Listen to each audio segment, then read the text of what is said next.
So last time you guys kicked things off, heading out of Neverwinter with your guys' carts. Dwarf by the name of Gundren Rockseeker had hired you to escort this cart of mining supplies to Phandalin. You had been waylaid on the road during your first night of watches by a few bandits that were looking to take stuff from you. You later found out that these were the red brands that have a little bit of a presence in Phandalin and have been causing some of the merchants a little bit of trouble in Phandalin. But you killed them all the same and buried them, so those particular ones won't be causing you any troubles. You also discovered a couple of dead horses on the trail as you guys started to turn onto the Tribber Trail from the high road. You were able to dispatch the goblins that were laying in wait to attempt to ambush you, and you then followed the trail up to their hideout, where unfortunately you guys met a series of terrible rolls, and were actually, most of you were knocked unconscious by the wolves and the goblins as they popped out of the hideout. One of you did make it away, but the rest of you were captured, and upon waking, made a deal with the goblins to take out the Cragmaw hideout's leader, Clark. You were able to track down Gwydion and bring him back into the fold.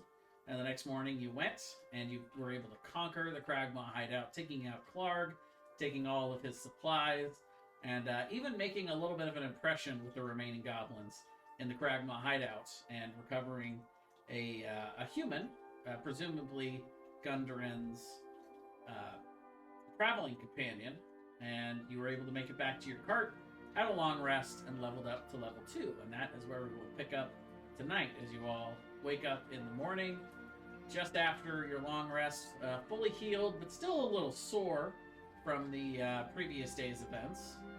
And what would you guys like to do?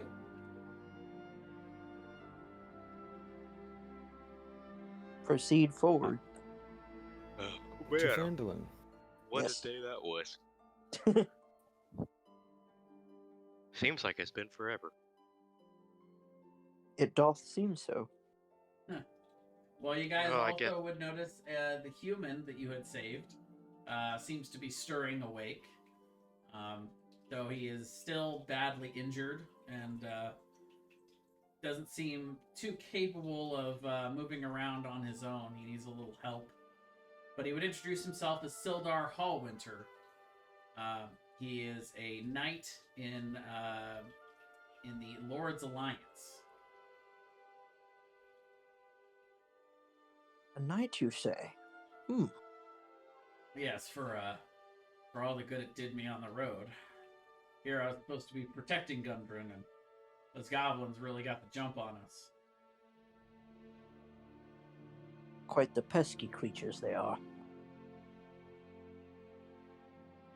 Back in my heyday, I would have had no problem with them at all. I see that you all were able to dispatch them easily enough. I can't thank you enough for rescuing me from that cave, and I would ask where you're headed next. Still Barthen's visit, provisions. you know. Ah, yes, Barthen's a good man in Phandalin. Traded with him several times as I've headed through. It's good. You must be the party of adventurers that were hired to escort the supplies to Phandalin. That would be us. Excellent. Well, if you wouldn't mind accompanying me to Phandalin, I think I'd have quite a hard time making it there on my own, but I'm sure I could drum up some payment for you there as a small, trifling thank you for saving my life. How much is small? Well, we'll have to see what kind of favors I can call in, but I wouldn't be surprised if I could get at least 10 gold for each of you to start, but let's just say I owe you a pretty large favor. Sounds fair enough to me. Thank you for your generosity, Sildar. It's literally the least I can do for what you all have done, the bravery you've showed. Do you know where they took Gundren?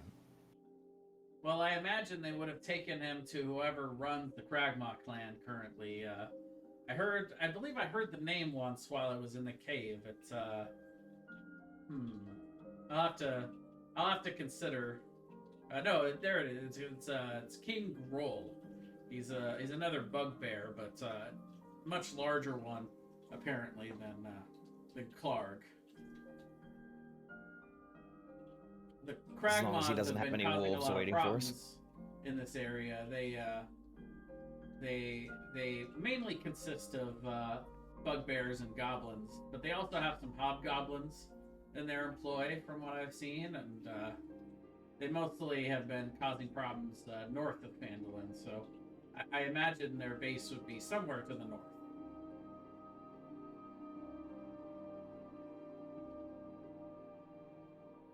All right. Well, on to Phandalin then. Yes, perhaps someone in Phandalin will know more. And he would ask for help in being helped up to the cart because his speed technically is 0 currently. He is under the effects of 5 levels of exhaustion. But I assume you guys would head your way up the Tribber Trail towards Phandalin then? Yes. Yep. All right, what sort of pace would you guys like to travel at? I think normal pace. Alrighty. So you get to go 22 miles.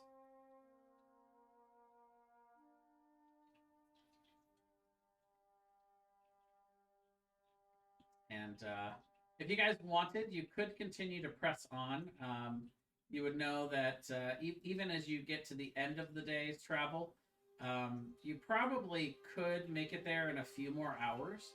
You'd be traveling and arriving there a few hours into the night, but you're pretty close to Phandalin. So if you traveled a couple hours into the night, you all would have to roll. Not Sildar, because he is passed out at this point in the cart and he's already sleeping. But if all of the rest of you wanted to push on, you would have to roll a Constitution check to see if you could get there without suffering a point of exhaustion. But even so, if you took a long rest, it would just go away. But it's up to you guys if you want to camp here and then get there early in the morning, or if you want to push into Phandalin and get there late at night. I would rather. Go ahead. I was saying I would rather play it safe for the evening, and then if we come into town early in the morning, we get a fresh start to the day to figure out what we have to do, instead of trying to figure out everything in a new town late at night when everyone's probably asleep.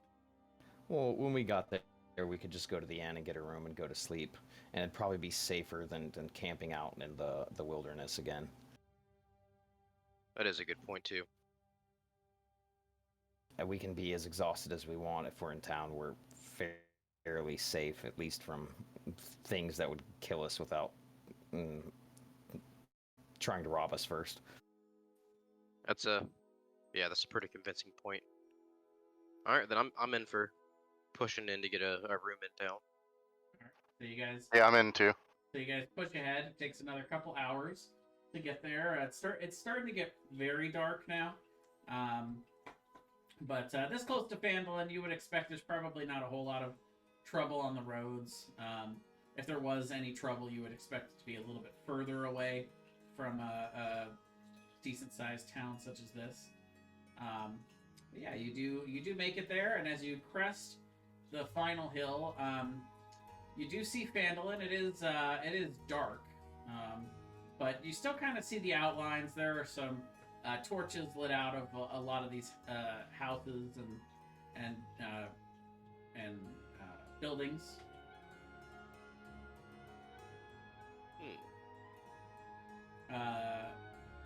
The ruddy track, as you come off the Tribber Trail, emerges on a wooded hillside, and you catch your first glimpse of Phandalin. The town consists of about 40 or 50 simple log buildings, some built on old fieldstone foundations. There are also more old ruins and crumbling stones covered in ivy and briars that surround kind of the newer houses and the shops, showing that this must have been a much larger settlement in settings past. But all the newer buildings are set on the side of cart tracks, which widen into muddy main streets closer to the center of town, which eventually climb towards a large ruined manor house on the hillside on the east part of town. I say that mostly for the benefit of people with dark vision as you walk through, but you guys will all see this in the mornings. As you start to make your way into town on the north side, you guys would see that all of the shops and everything do appear to be closed, but Sildar would point out to you that it's this first building right to the left. That is Barthen's Provisions. I'm assuming we would see like the lion crest on it. It actually, if you mentioned the lion crest and the shield, he would say, "Oh no, that's the lion shield Coster. It's the building a little further to the southeast. It's a rather large building with a blue roof, and it's got a big symbol of the shield with the lion on it. That's where you'll bring those, but the cart was to be delivered to Barthen's Provisions. So I imagine if you take it there in the morning, Barthen will likely have your payment." Would you happen to know where we could find some lodging for the night? Yes, it would be my pleasure to arrange some rooms for you at the Stonehill Inn. It's the largest inn in town. There will be plenty of rooms for all of us, and I know the owner well. He'll definitely allow us to stay there for the night, and I'll arrange for payment for myself and all of you in the morning for sure. Perfect. That sounds good. Do you think our cart with the supplies will be safe there, or should we leave someone with it? Yeah, he'll have a place where you can put the carts and the oxen until you can take it there in the morning.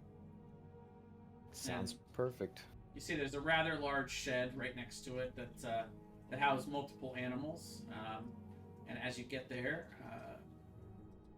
Sildar would ask for a little bit of help making his way in.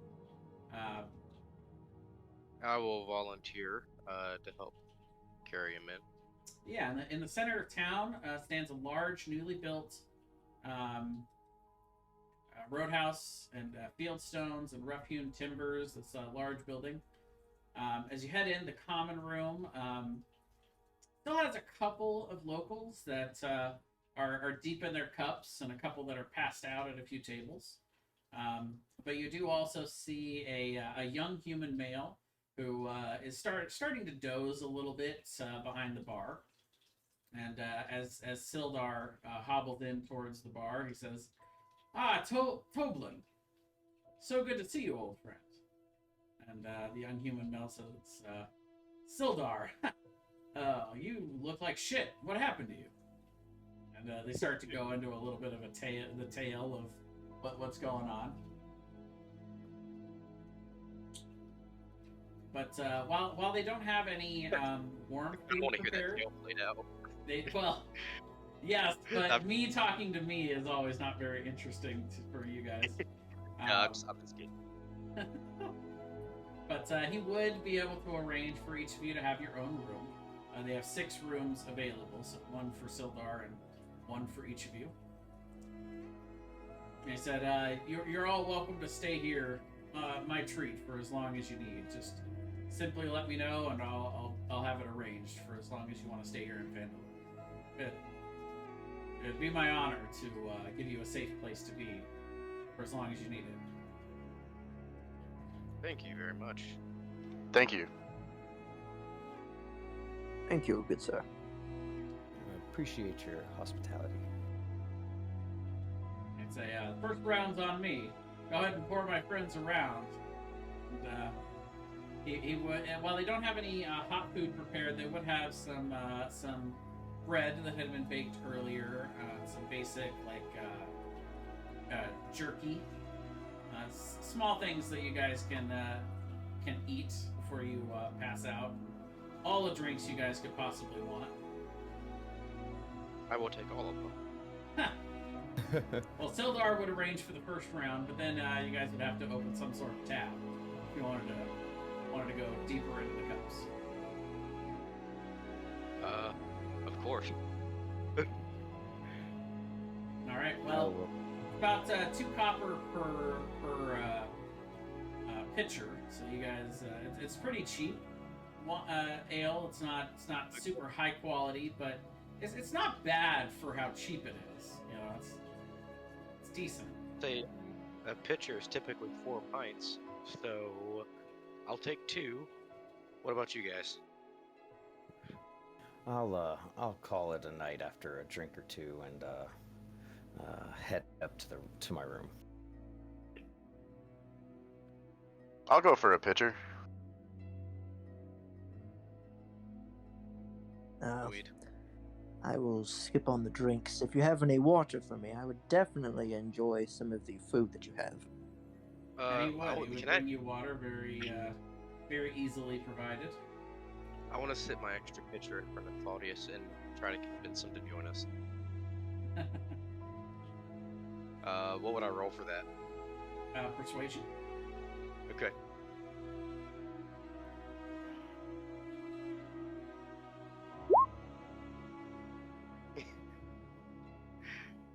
Claudius, Sheriff is trying to convince you to drink, but he's not making a particularly great argument.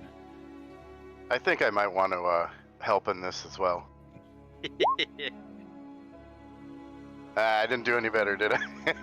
Tormar gives you the same exact arguments in just about the same manner, and you don't feel super convinced, but they're definitely trying to peer pressure you. Each of us are probably 2 pints in. Just come on. It's honey mead. It's cheap. It's good. You'll fall Don't asleep. be a wuss. Just drink it. Yeah, I don't know. That works with everybody I know. That's a good point. You see, I've heard this before. back in my soldiering days, I was quite the adventurous type, but it got me in scenarios I do not wish to utter amongst other company if there's any women in here. Does that mean it was men? No.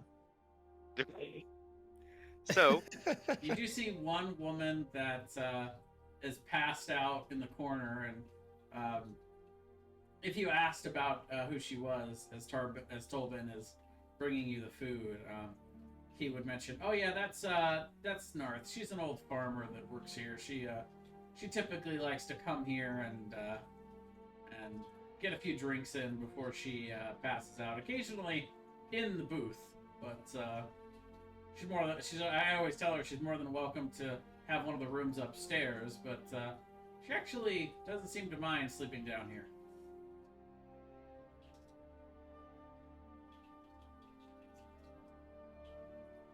So should So, Claudius what are you make all planning on check doing? against this? After having some food to eat, I plan on retiring for the evening. Aha. Sounds like me and my buddy Tormar plan to have a little bit of a excitement before closing in for the evening. I'm gonna look around and see if there's any type of bard names or anything. Maybe like darts or something like that. Let's see. No darts. You noticed that as you look around, most of the patrons at this point in the day have gone to sleep. But you do find one die on the ground that looks like it may have fallen astray from a dice game. That, who knows, could have been done earlier, could have been done months ago, but it appears as though any of the gaming that goes on in this inn is brought by the patrons. Okay, so instead I'm going to very hastily finish off the entire first pitcher, and then start to play a song on my pan flute. All right, make a Constitution saving throw as you chug your whole pitcher.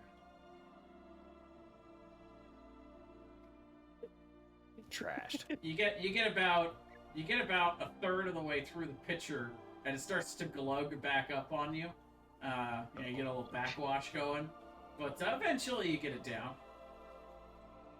But yes, you are starting to feel very drunk. But I slam it. Not only are you surprised at how decent this is, tasting wise, for how cheap it is, but you're starting to get surprised at how effective it is. I just slam it down and just start to look around. It's like, it's time for a song. I guess I'm making an attempt to play the most difficult song I know on a pan flute. All right, well, go ahead and make a performance check now with disadvantage because you have the drunk condition. Now, when you're drunk, you make all of your ability checks with disadvantage. However, fun fact, you are immune to fear when you're drunk. But Oh no! But yeah, No! you start playing it, and you actually wake up old Farmer Narth, and she says, "God, what is that sound?" I just shout out with confidence, "It's music!" Oh, and she storms out in a huff. New people coming into town, ruining a good innings. Oh. Okay, I want to chase her down and offer half of the other pitcher that I haven't had yet, and an agreement that I'm going to stop playing the pan flute if she'll join us at our table. You know, I gotta be up early in the morning. Well, okay, I'll tell you what. I'll give you a shot. Make a persuasion check with disadvantage. Save the night.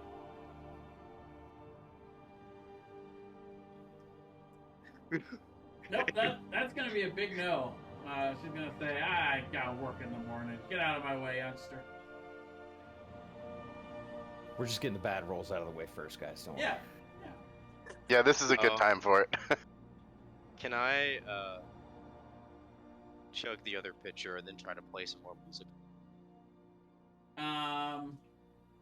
Well, at this point, you would actually have Tolbin coming over to you and saying, perhaps save the flute for another day.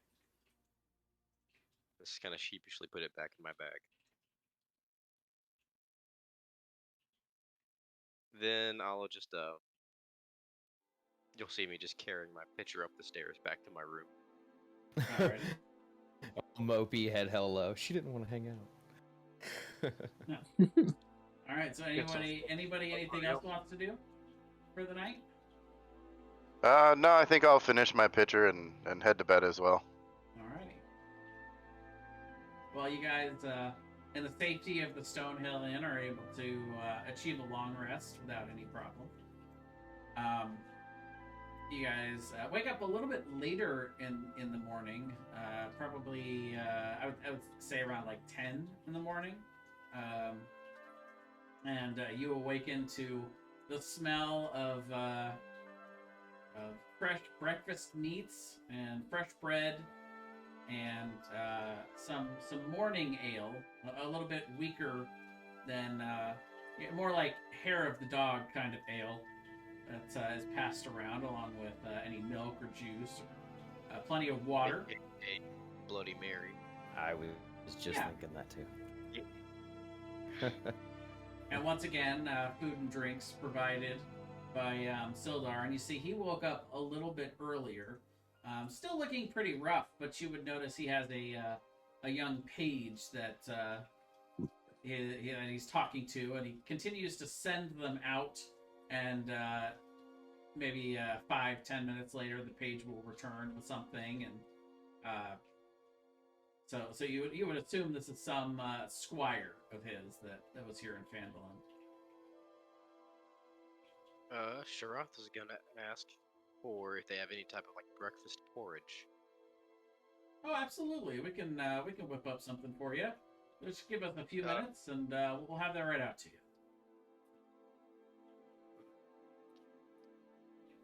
Anything anyone else would like other than the standard affair? No, after breakfast, I think I would kind of let everyone know I'm going out to get the cart ready, and I'll be waiting outside for everybody to finish eating. Sharath offers if they would like any fresh picked berries to go with any of the breakfast. And it'd take me about 15 minutes to gather, I think. Hmm. Sure. Are you going out to pick berries somewhere? Just outside the edge of town. All right. Go ahead and make a survival check. Unless, do you have some sort of feature like forager or something that? I have, I believe it's wander. Yeah. Okay. You can find food and fresh water for yourself and 5 other people each day, Oh, yeah, provided the absolutely. landlord has berries, all that kind of stuff. Yeah, and it Cool. would. You know, there are actually some orchards around here. Though some of the orchards you would notice are marked off, such as the Eldermath orchard at the edge of town. That is off limits to passersby to just go picking, but you're able to forage a little bit outside the city, and about 20 minutes later, you're able to come back with plenty of land found fruits, and you even while you're out there, you do see that there would be some opportunities for hunting if you decided you wanted to spend a little bit more time doing that, because there is wildlife in the outer skirts of Phandalin. Okay. Well, I'll just use the berries for part of my breakfast and offer them up for anyone else, and then make a note to the tavern owner and say, if you ever need anybody to gather any berries or meat or fruit for you for a small fee, feel free to let me know. Well, certainly, if you're ever planning on taking some time out of your adventures, let me know, and I'd be happy to employ you. Good to know. After that, I'll just finish up the breakfast. Alrighty. By the way, adventurers, if you are all planning on looking for something else to do once you've completed your task at Barthen's, you might check out the Town Master's Hall. They typically have some postings there of some smaller deeds that are needed to be done by the locals here in Phandalin. We'll have all the information you need there, and if you do have any further questions, Town Master Harbin is who you might speak with to get more details on the general goings-on here with Phandalin. Speaking out of Thank you for character, the advice. remind me, what was the stuff we had with the lion shield insignia on them? I know we've got the cart for Barton provisions. Yeah, I'm you just guys trying to, had I'm trying found to remember all the you guys had found a large unopened crate that had the Lion Shield Coster's logo on it. Okay. It's a big blue shield with a lion on the front. Okay. I'll just kind of look around at the rest of the party. I'm assuming we're having breakfast together. Well, why don't we get the day started? We can drop off the cart at Barthen's and then see what we can find out about this leftover box. I remember hearing last night from our guide that there's a shop just southeast of, or southwest of the inn, just across the square. That sounds like a good idea. We were also instructed to maybe talk to someone at the Miners Exchange. Yeah. I want to turn to the barkeep and ask him if he knows where that's at. Yeah, it's actually just down the road from the Lion Shield Coster. Halia Thornton runs the Phandalin Miners Exchange.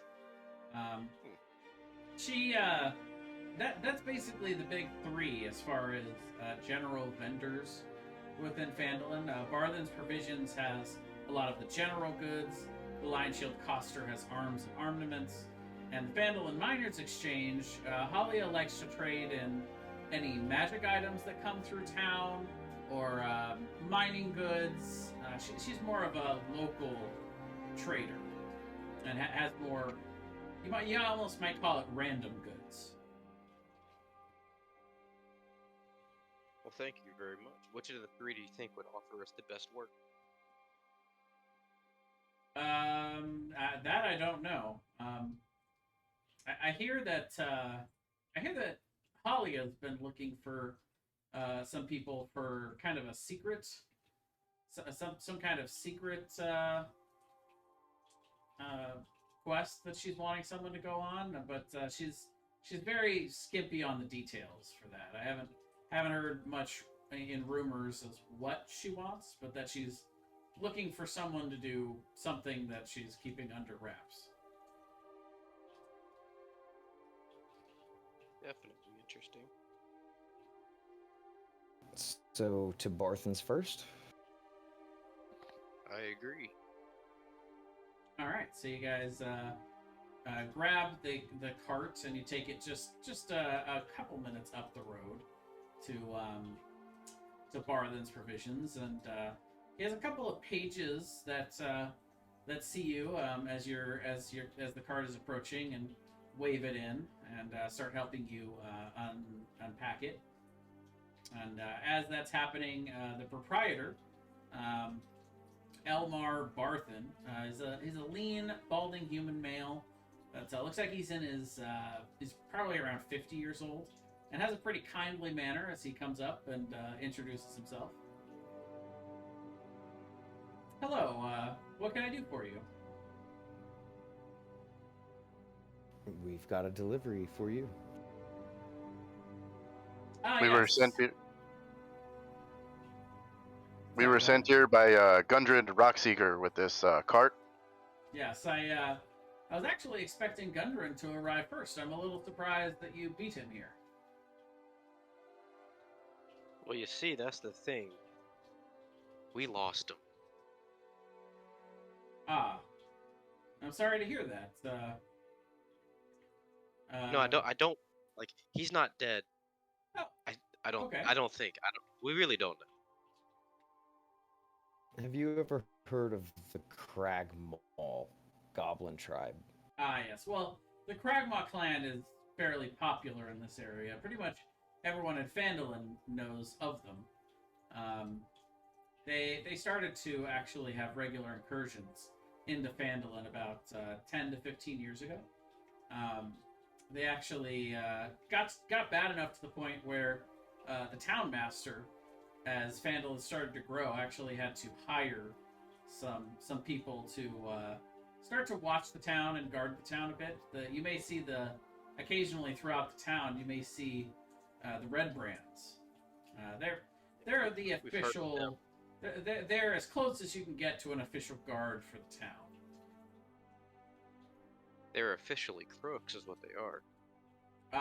You'll get no argument from me. Not only do they collect part of the taxes for the town, but they also go around to local businesses and, they charge us what they call a protection fee.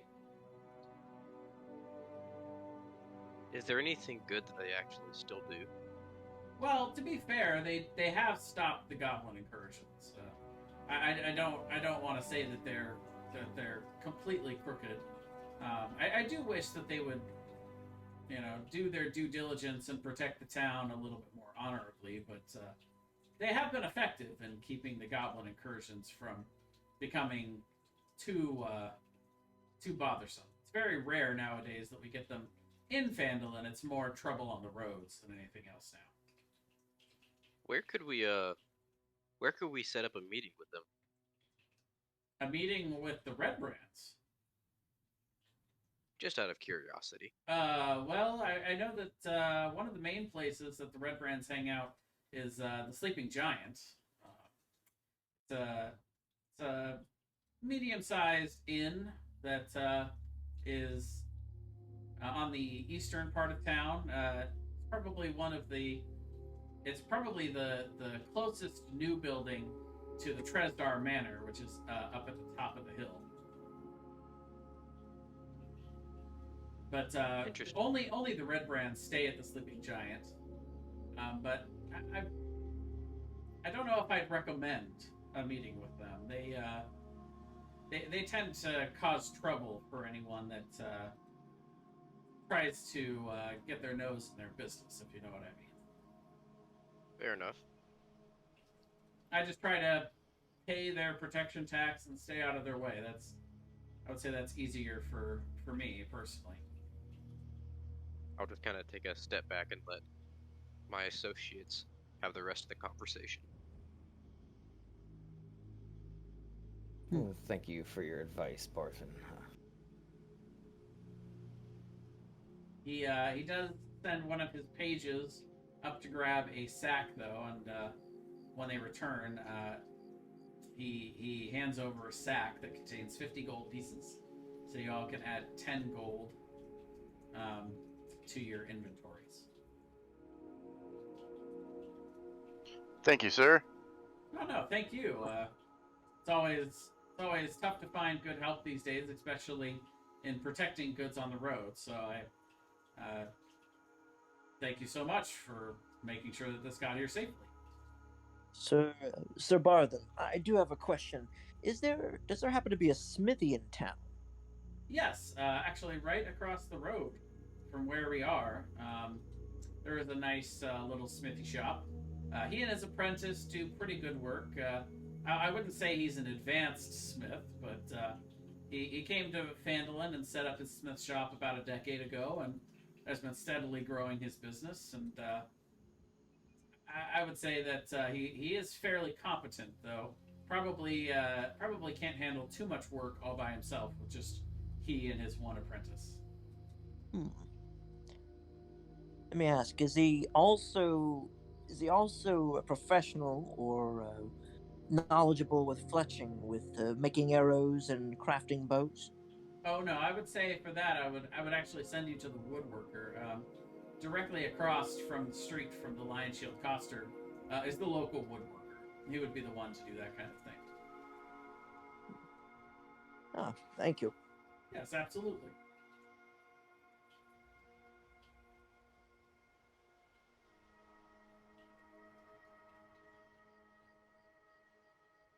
Do you all have any inkling where Gundren might be if he hasn't arrived here? You said you lost him? He was captured by the Cragmaw clan and taken. Yes, okay. Well, that makes sense. Yeah, it's a shame. Most people captured by the Cragmaw clan don't return. But I imagine they probably would have, if they captured him, they would have had some kind of use for him. So I suppose there might be a chance that you could find him before they run out of whatever that use for him is. We were Would told he you- was taken to some castle. Do you know where that might be? No, I don't know of any castles in the area.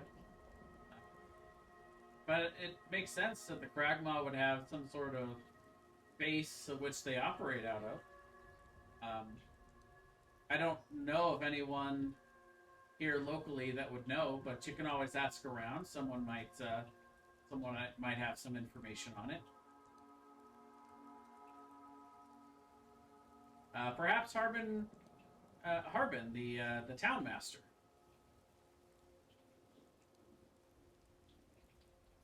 He would be located in the town master hall, and I imagine if he doesn't know, he might at least be able to point you in the direction of someone who might be able to give you guys some sort of clue. Okay, well, try him. Thank you. Indeed.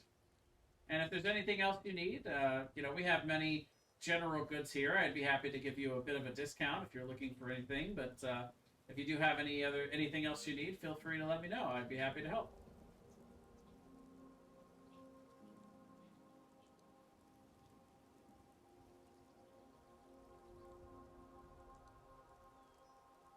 All right, and what would you guys like to do? Anything else here with Barthens, or do you want to move on to somewhere else? I want to Does ask him if anyone he want to had buy anything here? What kind of wares does he carry? Well, as you start to look around his shop, you would notice that this is a very well stocked general supply store. It has everything, every kind of adventuring gear you could imagine. That basically is uh, of any kind of cost of 25 gold or less. So basically, think of this as the D&D 99-cent store. You know, like he doesn't have anything super nice, but between like ball bearings or water skins or backpacks or bedrolls, tents, trunks, anything you can think of, he kind of has here.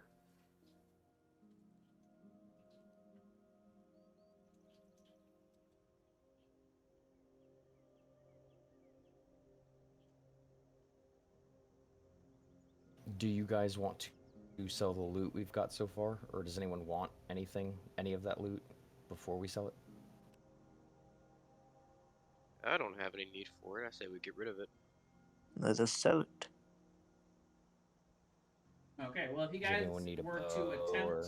to sell it to Barthen, the only things he would buy are those same kind of general items. So he would be willing to buy. Um, Actually, you guys don't have anything that he would be willing to buy. But he would No. say that if you guys wanted to sell some of the collector's items, like the jade statuette, some of that stuff, that would be more what Halia would buy from the Fandolin Miners Exchange. She trades in rare goods and magic items and collector stuff, basically. And the Lion Shield Coster is where you would go to buy and sell arms and armaments. She would be willing to buy all the shields, scimitars, armor, all of that stuff. So the Lion Shield Coster has arms and armaments? Yes.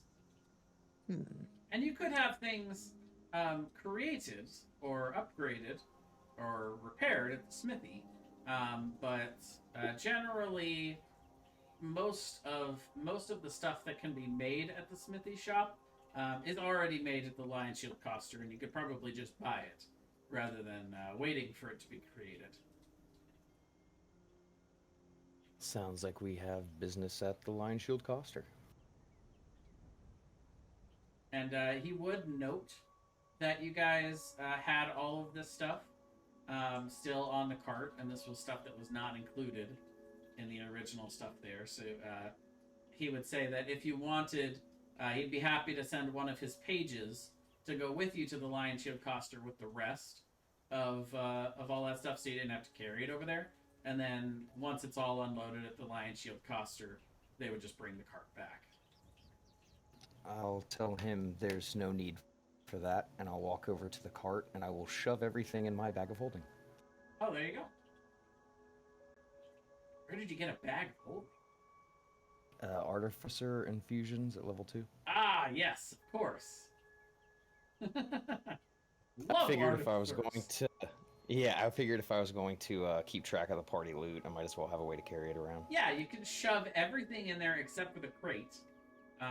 But you have people that can easily do that. But worth noting, by the way, the town isn't particularly big. If you started up at the top and you just steadily walked all the way to the bottom, it would probably take you about 10 minutes. Like, it's not a big town, but yeah, it so carrying that to the Lion Shield Coster is nothing for you big burly adventurers. So as you approach the Lion Shield Coster, hanging in front of the door of this modest trading post is a sign shaped like a wooden shield with a blue lion painted on it. And as you go in, you see just a vast selection of any kind of weapon or armor or shields of all different sizes, and you also see behind the main post, behind the main desk, is a 35-year-old woman She introduces herself as Lenine Greywind. I should actually be giving these names to you as we go.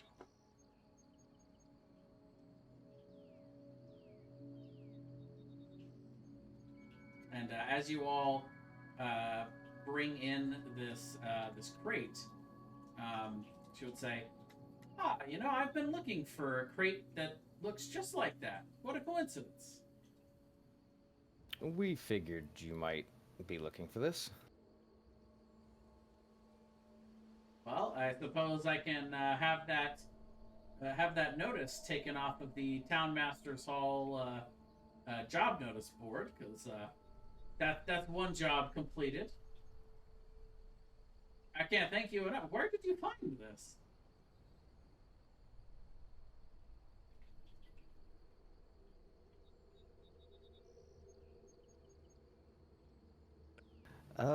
We ran into some trouble with some goblins on the way here, and happened to liberate this from their cave. Ah, yes. Regular incursions on the road, indeed. They've been causing a lot of trouble for us, but thank you very much.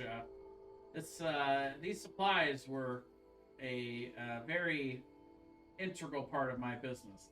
Mainly supplies and upkeep of all of my armor and armaments. So I'll be able to definitely put this to good use. I appreciate it, and she would give you all a reward of 50 gold. So you can each add another 10 gold to your inventory. And also, if you do want to purchase anything, um, while you're here, or anytime now or in the future, I'd be happy to give you a bit of a discount. The least I can do for helping me out so much. So she would actually give you a 10% discount on anything you wanted to buy in the shop. Much obliged. I guess at that point I would pull out the bag of holding and pull out everything in the party loot except for the 2 potions of healing and the jade frog. Ah, I see. So you're also here for trade, not just for my recovered goods. Well, 2 excellent. birds, 1 stone. So, I'll bring up my armorer's handbook, and you can. I'll tell you what. You give me the items one at a time, and I'll give you the total that she's willing to offer for them. Scimitar.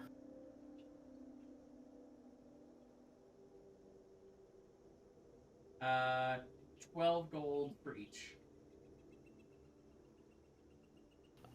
Short bow. Also 12 gold each.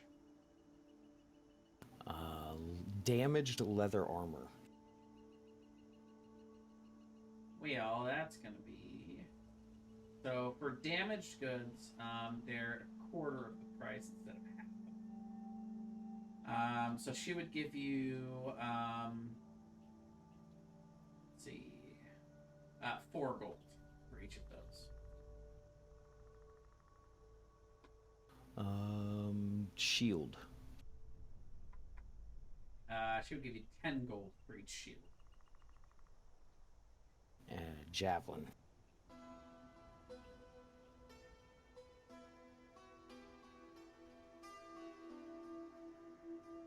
Uh, 2 silver for each javelin. And everything else was gold, correct? Yes. And 1 hide armor. Damaged.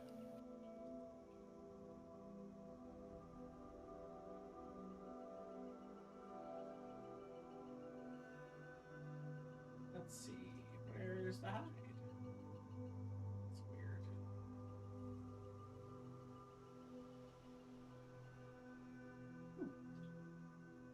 Listed on here. I guess we'll just make that scale. Well, no, it's not scale.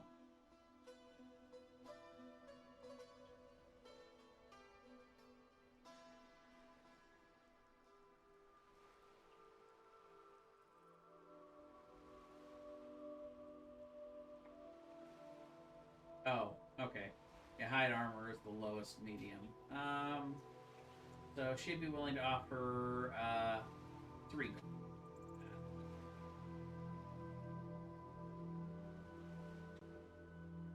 Weird. Hide armor isn't even in the armorer's handbook. They just they cut that out because it's so bad.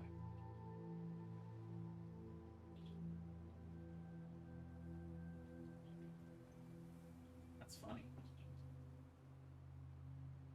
Okay, so we'll go ahead and we will sell all of that stuff. Okay. And it comes out to 257 gold.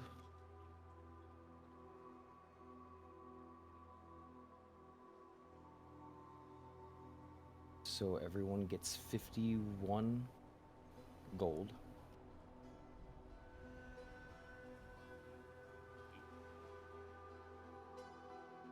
At And 51. 1 silver.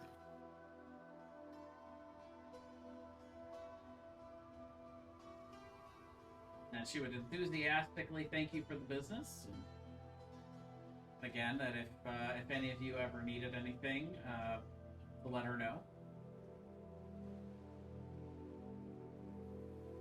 We are looking for some information on the whereabouts of Cragmaw Castle.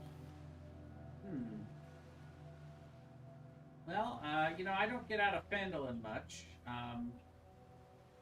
I did hear, though, one time at the tavern, I was speaking with a very nice lady by the name of Quilleen. She runs the Alderleaf Farm on the southeast part of the town.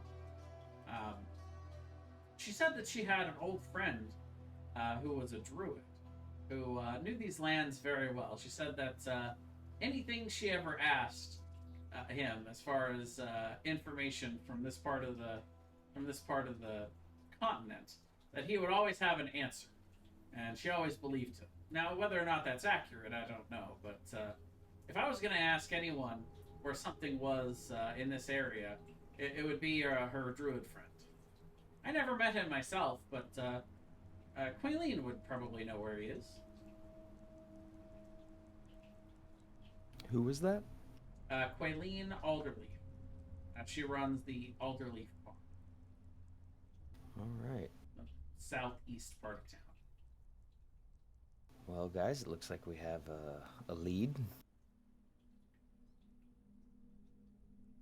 Then I say we pursue it. Alrighty. So is that where you guys want to head, or did you want to go down to the Phandalin Miners Exchange first? Why don't we stop by the Miners Exchange on the way? Alrighty. It is really close. It's as close as we're going to get. Yeah, so after unloading quite a bit from your bag of holding and unloading the big crate, getting a nice payday at the Lion Shield Coster, you head down into the Phandalin Miners Exchange.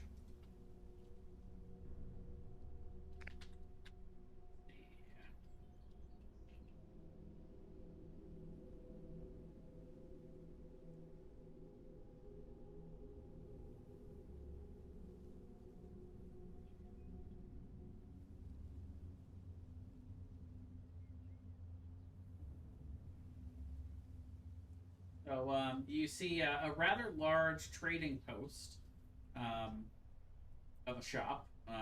As you enter in, you see just kind of a large smattering of different things. It's almost like there's no rhyme or reason to what is stocked in the shop. It's just complete random chaos. And a lot of the stuff, as you just kind of look through it, you instantly believe that that a lot of the stuff in here is out of your guys' price range, but definitely something to build towards in terms of some of the magic items that are kind of posted in these glass cases within the shop. And as you approach the back of the shop, you see behind a very ornate desk is a rather tall and a little bit older than middle age, kind of pushing into almost elderly woman. She's got very ambitious and calculating demeanor about her, and she introduces herself as Halia Thornton. Let's see. Is there any type of magical bow that I notice? Or even a hand axe? Go ahead and roll a d20. You got this. Actually, you can roll two d20s because you're looking for two different items. So first one was the bow. She does have posted up there a +1 hand axe. Let's see. And I assume you want to know the price. Let me look that up. Yes. Before we walk into the shop, can I, outside ritual cast detect magic? Or step outside? You absolutely can. And as you come back in, it's like walking into a blinding radiant light. There are magic items all over the shop. Though nothing like super magical, right? Like it's a lot of more common magic items. So let's see. A +1 hand axe is an uncommon item. So it is.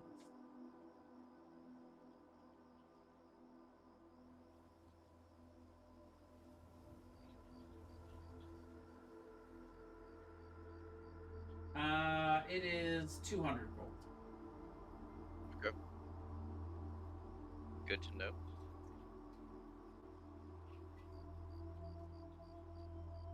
And as you guys approach the back of the shop, she would say, "Well, hello. What a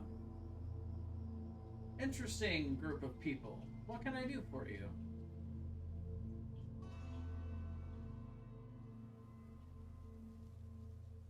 Well, you see, we are looking to sell a few different goods, but also curious about any work you have. Well, what kind of work are you looking for?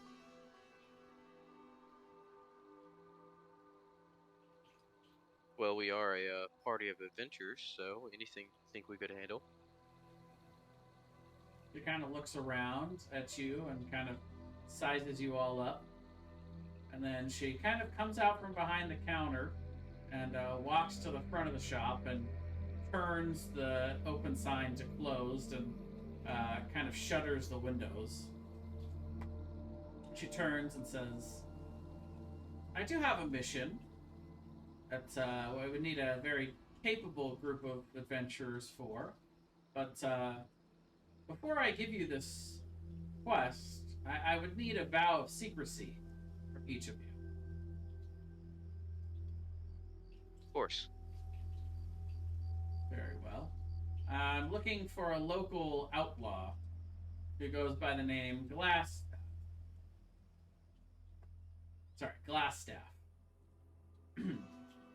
I don't think he's very well known amongst the town, but I believe him to be the leader of the Red Brands. Perhaps he hangs out at the Sleeping Giant? So the leader of the Red Brands himself is a known outlaw? No, I don't believe he's well known in the town. I was able to extract this information from one of the Red Brands who had been caught trying to steal something from my shop. He was then escorted back to Neverwinter and put on trial for his crimes. I can't really trust the local politician here to mete out justice to the Red Brands, so I took matters into my own hands. A man of character. I respect that. Well, what I can tell you is that the according to the information that I received, and, well, certain methods of information gathering are, well, less dependable than others. But I believe this to be fairly true. Apparently, he and the Red Brands have a hideout beneath the Tresdar Manor. And that apparently is where Glassstaff resides. And that's the old broken down manor to the east. Exactly. So what exactly is it you're asking of us? Well, to apprehend or kill Glassstaff. And preferably bring him back to me alive. Do we reserve any looting rights within the manor? As far as I'm concerned, you can have anything that you find within the hideout. And if you bring him back dead, I will pay you 100 gold. If you bring him back alive to me, I will give you 200 gold. Interesting. And in a perfect world, you wouldn't have to kill too many of the Red Brands to achieve this. I don't have any love for the Red Brands. Many of them are reformed bandits that have no honor. But also there are some of them that simply signed up because it was a job and are just following orders and don't really relish in the thought of having these people slaughtered for no good reason. Would you have any gear or potions or items that might help sneaking in or taking them alive more possible? What did you have in mind? Well, you're the expert in these items, so I figured I'd look for your judgment. Perhaps a sleeping potion, or maybe some type of tranquilizer, maybe something of that sort. I do have a potion of invisibility, but I don't believe that is going to aid in getting 5 of you secretly into their base. That's a good point. How about a pair of handcuffs? Manacles. Oh yes, I could definitely provide you with manacles. That would be easy enough. And she brings out a, normal human-sized pair of manacles. Say, feel free to keep these for as long as you are attempting this, and if you simply decide that this task is beyond you, or you find that you are unable to complete it, feel free to bring them back. Or not. You can feel free to keep the manacles just for attempting this endeavor. I'll give her a good bow and I'll pat one of the nets hanging from my belt and let her know that bringing things alive, moving things alive is my specialty.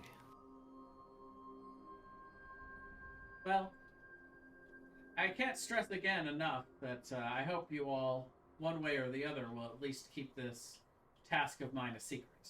If I were to get out that I was attempting to undermine not only Glassstaff, but also the Red Brands as a whole, I would likely be their next target. We will most definitely keep it a secret. Excellent.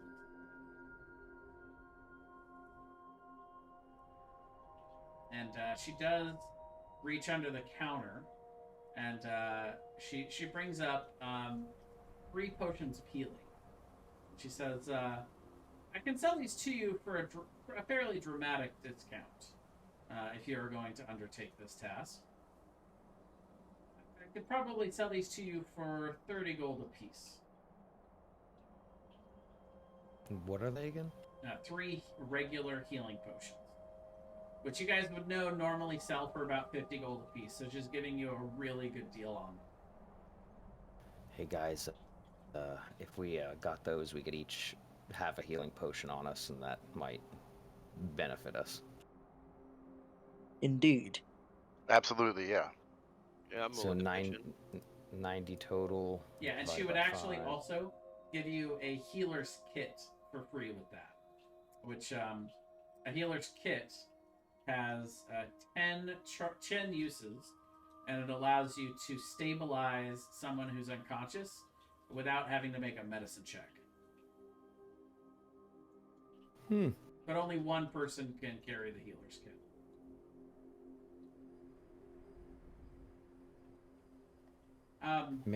In particular, I would ask you to keep this handy for anyone that you do happen to be a bit overzealous within the manor. This might come in handy if you're looking to capture rather than kill.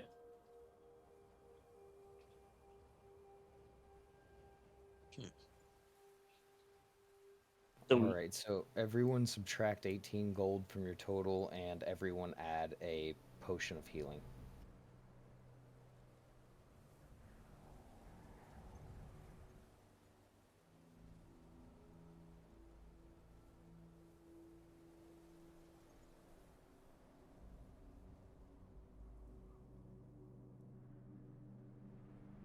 Do you have any other questions or anything else I can help you with? What do you know about Alderley Farm? Ah, yes, Quaylin. I've heard a couple of rumors about her. She runs a pretty decent farm. The produce that comes from her farm is particularly delicious and plentiful. I believe it's because of the rumored connection she has with a local druid in this area.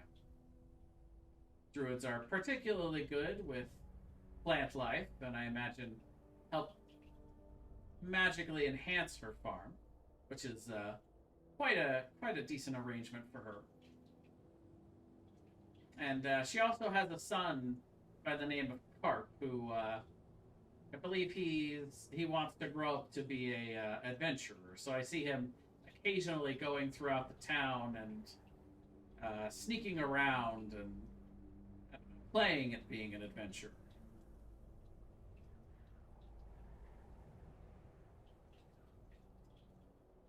I'll just motion back to our party and ask them if we've finished everything we need to inside. If we want to step back outside and head to the town board and figure out where we want to proceed. Before we do that, I would like to pull the jade statuette of a frog with tiny golden orbs for eyes out of the bag and take a look at it and see if it's giving off any hints of magical power or anything. Nope, no magic. And I'll go ahead and I'll ask Halia what she would be willing to give us for it. She gets a little gasp at it. Ah, that's marvelous. Where did you find such a beautiful piece? Goblin-filled cave? Ah, yes. Such unrefined creatures. They don't know how to create anything, so they steal it from people that would better appreciate it. Thank you very much for recovering it. I would be thrilled to offer you 50 gold for it. Sounds like a deal. All right. 50 gold So, back to you for the statuette. A little more than it's worth, but you can tell she's a collector and is willing to put a little bit of coin behind her interest in getting what she wants. All right, everyone can add 10 gold back to their total. Got it.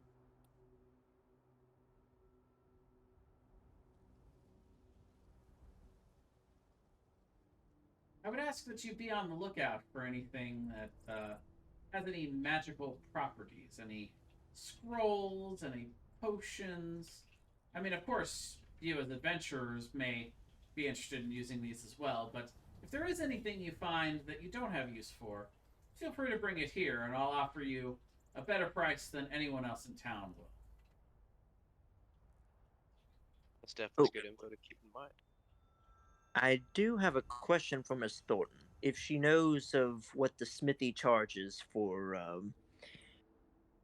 buffering armor. Well, he's a very fair man. I would say that If you are a repeat customer, he does typically give some discounts. Or if you order things in bulk, he also would give you a discount. However, he doesn't have a whole lot of extra hands there. So if you do order things in bulk, it requires time.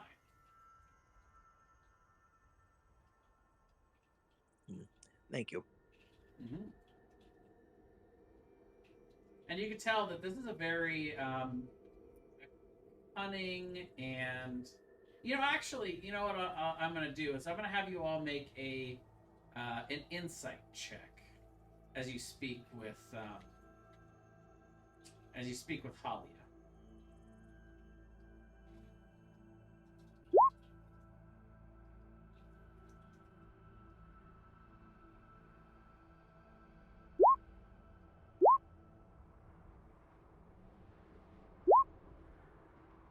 All right, so yeah, all of you can tell that she is a rather driven woman.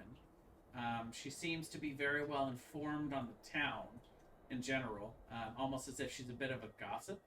Um, but Sheriff, in particular, you notice that she seems to have a little bit of extra cunning when she speaks of Glassstaff and the Red Brands, almost as if she has more of an ulterior motive for what she's asking you to do beyond just dealing with a local outlaw. Like there's something extra there that she's not telling you.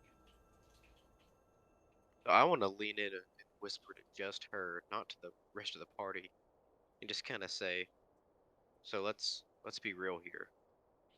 What are you really after with the Red Birds?" Make a persuasion check.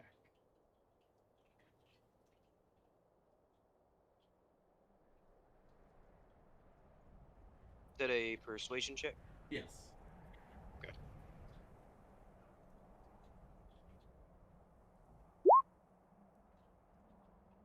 Hmm.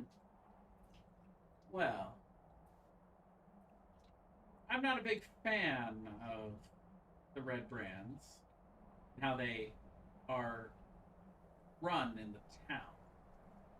I'll tell you what, if you really want to know all of my secrets, go speak with Town Master Harbin.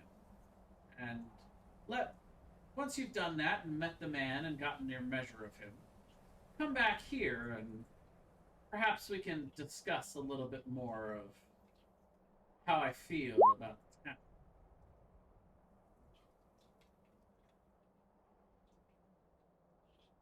Thank you for the insight. Mm-hmm. And I'll ask if our party has any other business in the shop. I'm good. I think I'm good as well. Alrighty. So let's just step outside then, and as a party, just discuss what we want to do next, because it sounds like we've got several different options. Yep. Welcome to Phandalin. Big old hub of everything for this campaign. And you guys haven't even been to the Town Master Hall yet and seen the darn board. I guess, like, my character would probably want to maybe stop by the town master, but get going on finding Gundren as soon as possible, since like he's literally being held prisoner by a goblin clan right now. I don't think it's something I'd want to wait too long with. Then again, the problem here in town can be dealt with now. So, whatever you guys think. I agree. Let's go check the town board and check in with the town master, and then we'll weigh what is the most urgent. Hmm. Sounds like a good plan. Alright, so you guys head over to the Town Master Hall. And as you guys are all walking there, I'll have you all make a perception check.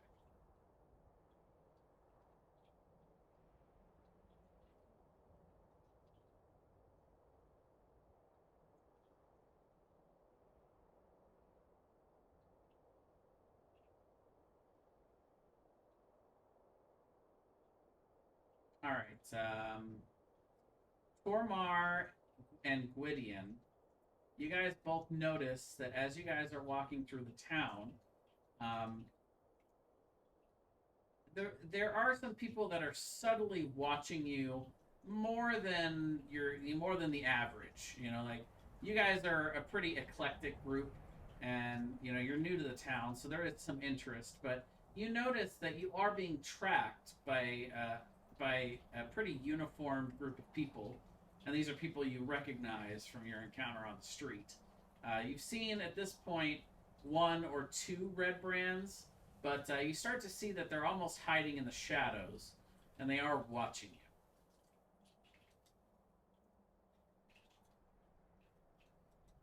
I just kind of mentioned. Oh no, I didn't perceive anything, did I? Or was it that? It was Gwendolyn? It was Tormar and Gwydion. So you guys can feel free to do whatever you guys want with that information. But you've noticed that the red brands have taken notes of your entrance into the town and appear to be tracking your movements. Yes, I will turn to the party and very quietly tell them, "Hey guys, I think we're being followed by the Rembrandts. They've been watching us this whole time." I'm going to assume my owl is kind of close nearby and somewhere in town at least. And I'd like to have him kind of fly over us at a height and see if I can kind of get an overview of how many people are looking at us and from where. Okay, go ahead and have your owl make a perception check with advantage because of its keen sight.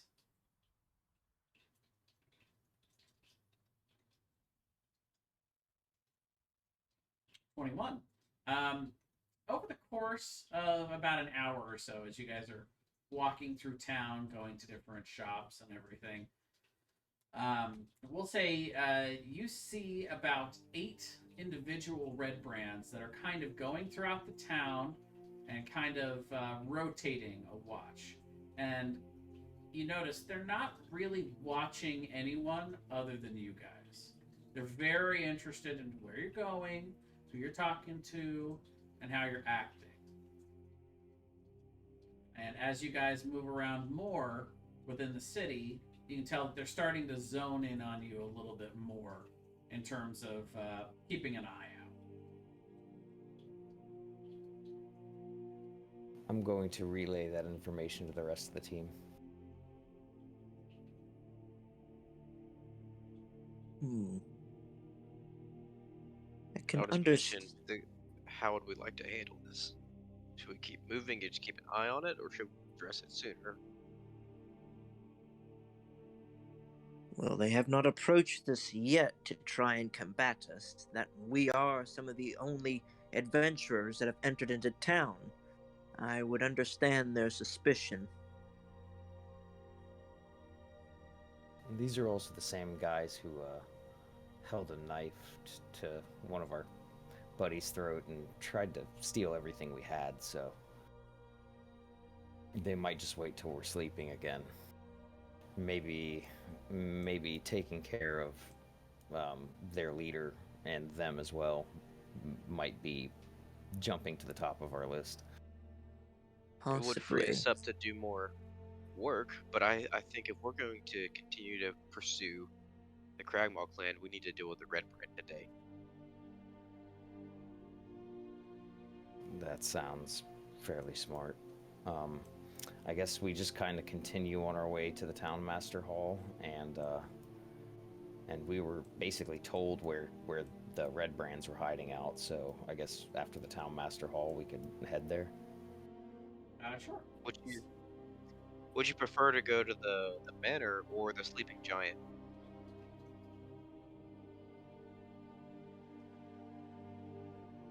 I think we should go straight to the manor. That way we don't attract any more attention at the giant. Okay. Do you think perhaps once we leave the Town Master, we could exit south of the town, almost in between the woodwork and Alderley Farm, and see if we can sneak around, make our way through the forest? If you look where I'm pinging, and move up around to the manor, and see how far we can sneak in before attracting attention, instead of just taking the main road into town. Or if we want That's not to go up through the north side as well, past Barthen's Provisions. There's not as much to cover, but also an option. What is Honestly, that was a pretty good plan. I'll second that plan. Okay. how tall are the slopes? I see that there are slopes around the manor. That is a good point. It's about 10 feet on each part of the hill. So, like, this gap right here is about 10 feet up, and then this gap here is about 10 feet up. We would need to have something to form an anchor point in order to get us up that slope. It wouldn't be so Well, Claudius, easy. hook. you're about 6 feet tall, so we can climb off of you. We Yeah, you need a guys, grappling just hook. sizing it up, you feel like you could climb it pretty easily. It wouldn't be too hard. But anyway, you guys get to the Town Master Hall. You see, Town Master's Hall has sturdy stone walls and a pitched wooden roof. And there's a bell tower at the back of it. And as you enter, you do see a notice board. There's nobody as you enter the town hall. You don't see anybody immediately. You see there is a small desk in the entry hallway, but no one is currently seated at it. But you all get instantly distracted as you see the notice board. It has several quests, and oddly enough, it's all written in the same handwriting. My guess is this is probably from the Town Master.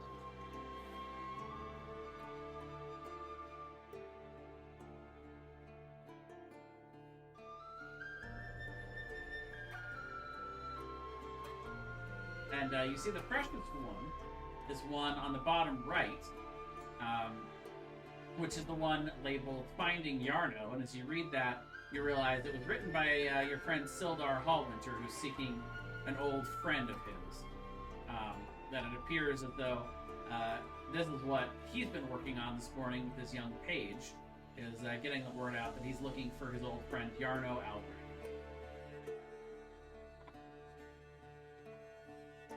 Can I get another blank document, like the party loot for keeping track of quests that we have that we could get or do or have open? Absolutely.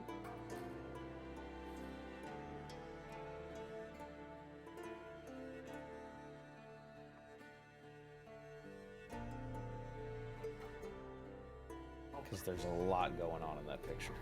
There is. I know. Quest notes right below the party loot. Is the stolen goods notice the one we already completed? Yes. So you guys can put a little mental check mark next to the stolen goods, because that's done. You guys have already spoken with Halia about her job offer for the local outlaw. You guys have already gotten a little bit of clue about the lost friend one down at the bottom, because you've already spoken with a couple people about Colleen Alderleaf and her friend the Druid.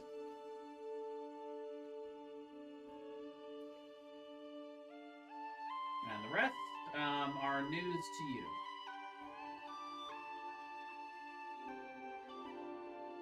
I do notice that there is nothing posted about our missing friend potentially captured by the crag. Well, It seems we may be the only ones that have a pretty lead on new. that. That's pretty new. Nobody's really heard about that and in town until you guys got here. But Sildar is really probably the most worried about that. But he already knows that you guys are on that, so he's not going around being like, "Hey, who can help with this?" He knows that's your guys' main objective right now. But eventually, as you guys are staring at the board and kind of taking your turns reading through all of these, you see a small, almost like a tiny librarian-looking kind of woman. with glasses, and her hair is tied in a tight bun, and she's carrying a bunch of papers into the room, and she says, "Oh, well, hello. I'm sorry, I didn't realize anyone was here. Is there anything I can do for you all?" Oh, we're just currently looking at what the job posting are. Ah, well, if you'd like any more information on any of them, I'm the town master's page. I actually write all of these. People come in and let me know their issues, and I write them down and post them. I also have extra copies here if you'd like to take any of the notes with you. Are there any in particular that you're interested in? Just for your information, you can go ahead and remove the stolen goods because we've completed that. Oh, good. And she would just take that down off the board and start throwing away a couple of extra notes that she apparently had on ones that she could give away to people. And I think we may be working on 2 more, but I don't want to share too much at this moment. Okay.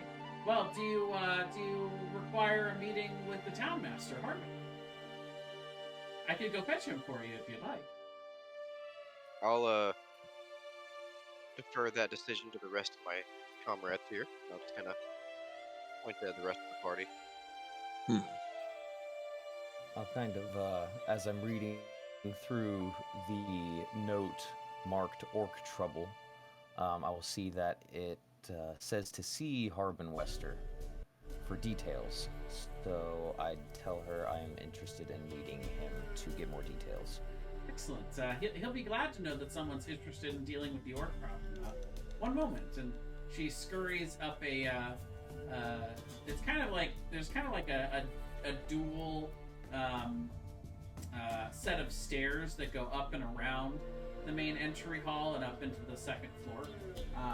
And after a couple of moments, she would return, and following her would be a very large, pompous-looking man who's in his late 40s, and he has kind of just this air of awful pomposity in the way he walks, and as he starts to speak, he says, "Ah, yes, another group of adventurers come to our small city. How can I help you today?" I'm looking for some more information on the problem you're having with orcs. Ah, finally, And someone goblins. willing to stand up to those orcs that have been slowly making their way towards Phandalin. It's nice to see that there are at least a few brave adventurers still out there. Well, we've recently had a clan of orcs that have been slowly making their way through a couple of settlements to our east, and have now made it as far as the and he would actually point this out to you on a map that the page was brought out. So let me get you guys over to the map real quick.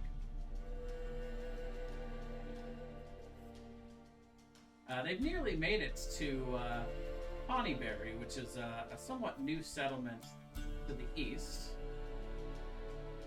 Get to there. Nope, I'm still on the pointer. There we go.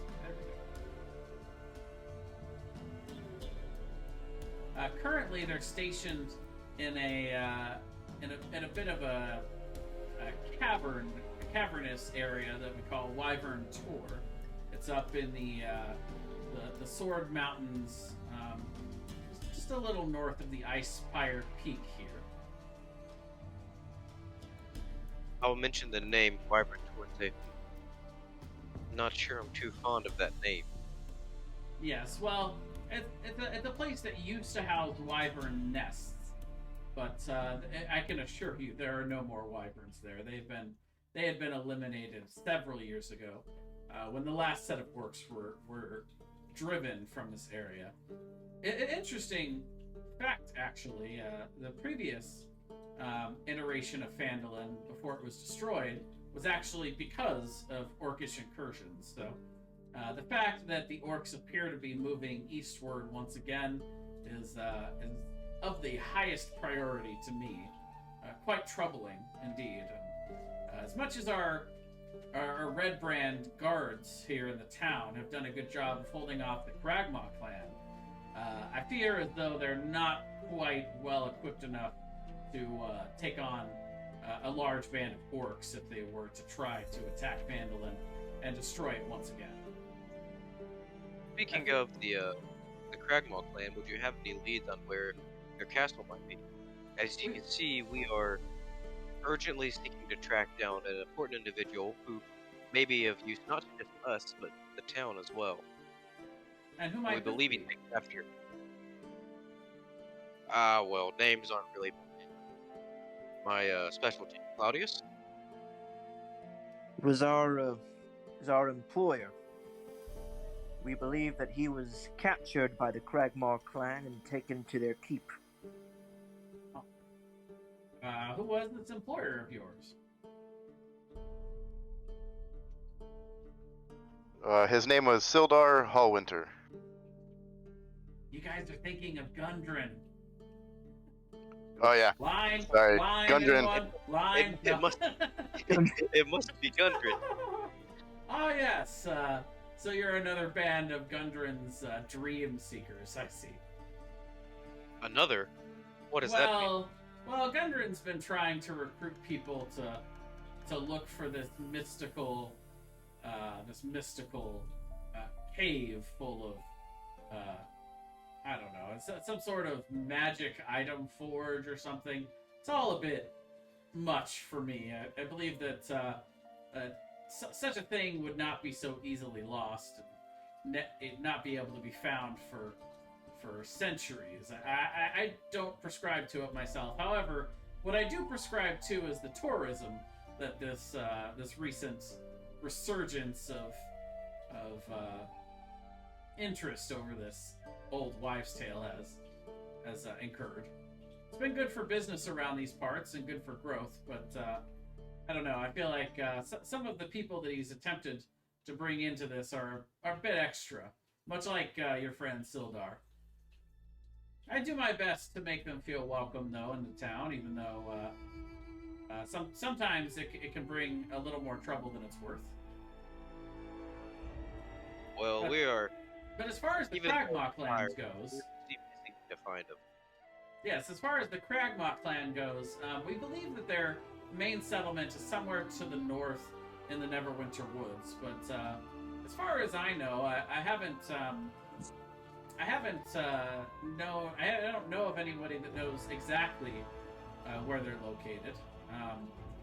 I imagine it's probably not too far deep in the Neverwinter Woods because most of their activities and incursions happen along the Tripper Trail, which means that if they were much further north, it would be more of a problem for Neverwinter and those going in and out on the high road. Definitely interesting. Perhaps they might know more in Connieberry. That's possible. There are a couple of other avenues you could take to attempt to find it. One in particular is there's an interesting quest that was given from our proprietor of the Shrine of Luck, a very nice priestess by the name of Sister Jarelli. She's interested in finding someone to venture to a very interesting place called Agatha's Lair, where it's rumored that a banshee presides there. The legends say that she was someone who lived for many centuries in the Neverwinter Woods and set up a cottage just inside the Neverwinter Woods near Connieberry. And she's rumored to, if you are able to go to her and you may be able to find some information. She was very knowledgeable about where everything is, and she is quite the diviner. But if you wanted more direct information on that, I would suggest seeking out Sister Jarelli at the Shrine of Luck here in town. And also, how urgent is this orc incursion, how often are they moving in? So far, none of them have come this far. We haven't seen an orc here in centuries, but as I say, our intelligence is quite good. We know for sure that they've taken up residence in Wyvern Tor. The worry is more that in the future, if they continue to move east, that they could cause a problem for us. I wouldn't say that it is a dire thing, but in particular, I would like information on why they are heading east and what their intentions are as they have set up in Wyvern Tor. If you're able to destroy them, then by all means, you would be entitled to the full reward. But also, if you brought back information on what they want and why they've come eastward, that would also be worth part of the reward. If we at least had information on what to expect and how much of a threat they were, then that could possibly enable us to get more aid from Neverwinter to deal with the issue, if they are indeed giving us, if they are indeed posing a threat. Interesting. Well, I think this gives us plenty of information to talk about as a party. One last question. What do you know about the missing individual, Arno Albert? Oh yes, Yarno was a wizard who came from it was from the Lord's Alliance. He showed up a couple of years ago, and mysteriously he disappeared.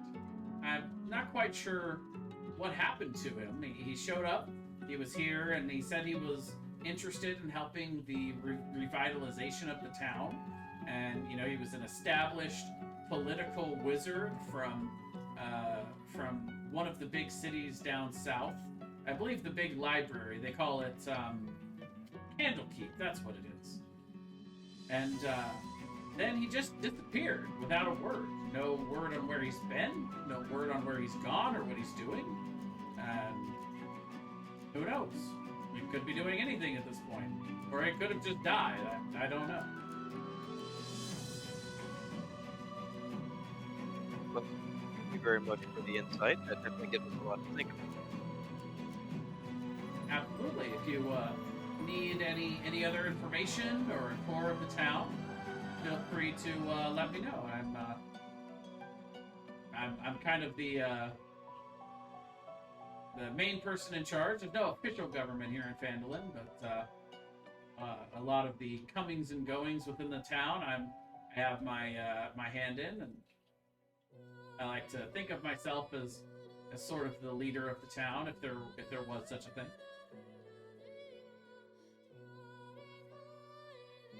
I'll just take a step back and let my party have any conversations they need.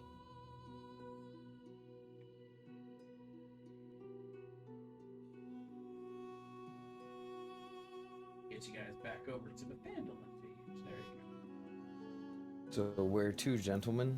Do we still think taking care of the Red Brands is the most pressing matter?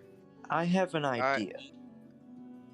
From looking at from my photographic memory, looking at the jobs board, we might be able to solve 2 jobs in particular at first. This missing person, Yarno, went missing around the manor, correct? If this person went missing around the manor, this very same manor that this supposed outlaw Glassstaff is, Glassstaff may know where he is or even have the man prisoner, so we could take out 2 issues with one simple task or mission. A good point. Very good point. Yes. Also, if we also pursue the owner of Alderley Farm, we could also get 2 birds with one stone. They're looking for a lost friend, and that lost friend, that druid, has knowledge of the woods, does he not? We could find the keep easier with that druid.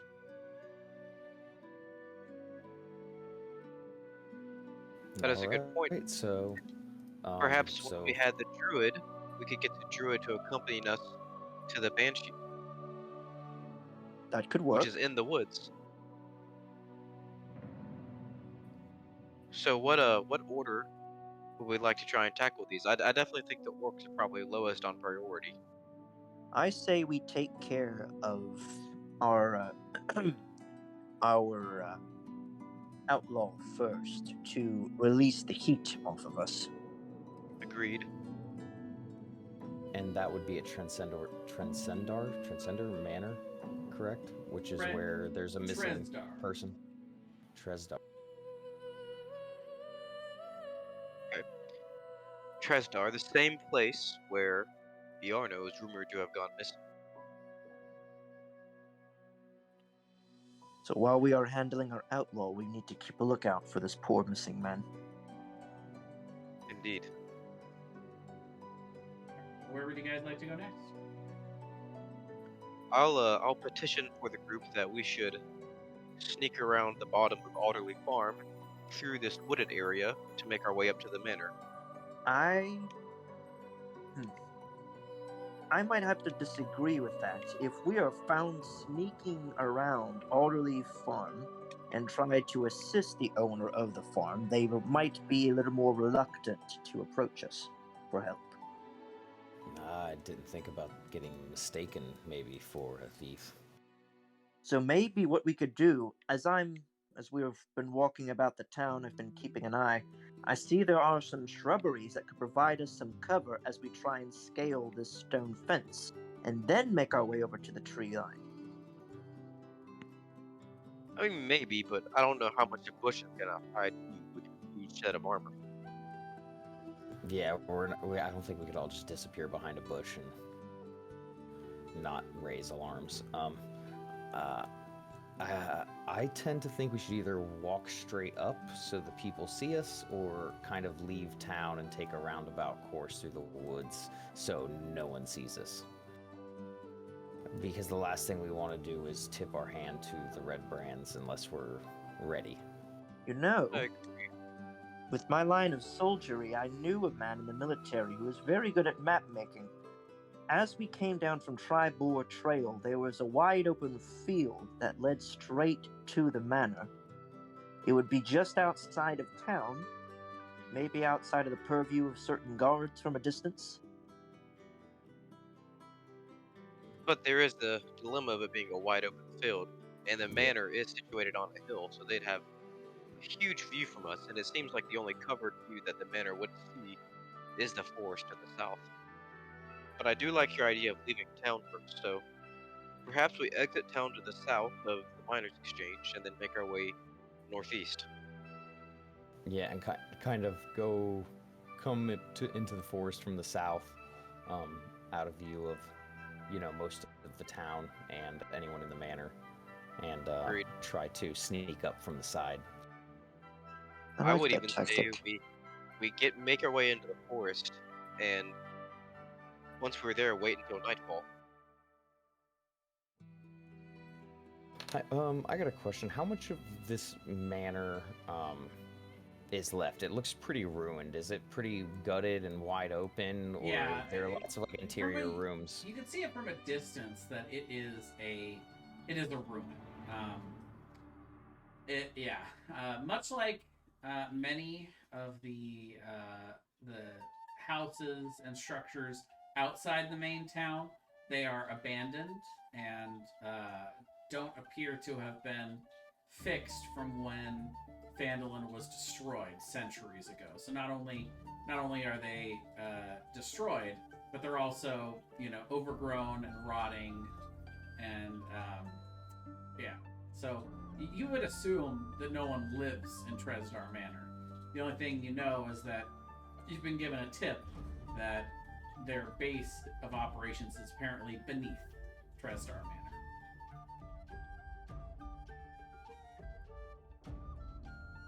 We also do have to go to Alderley Farm, which is right next to that forest.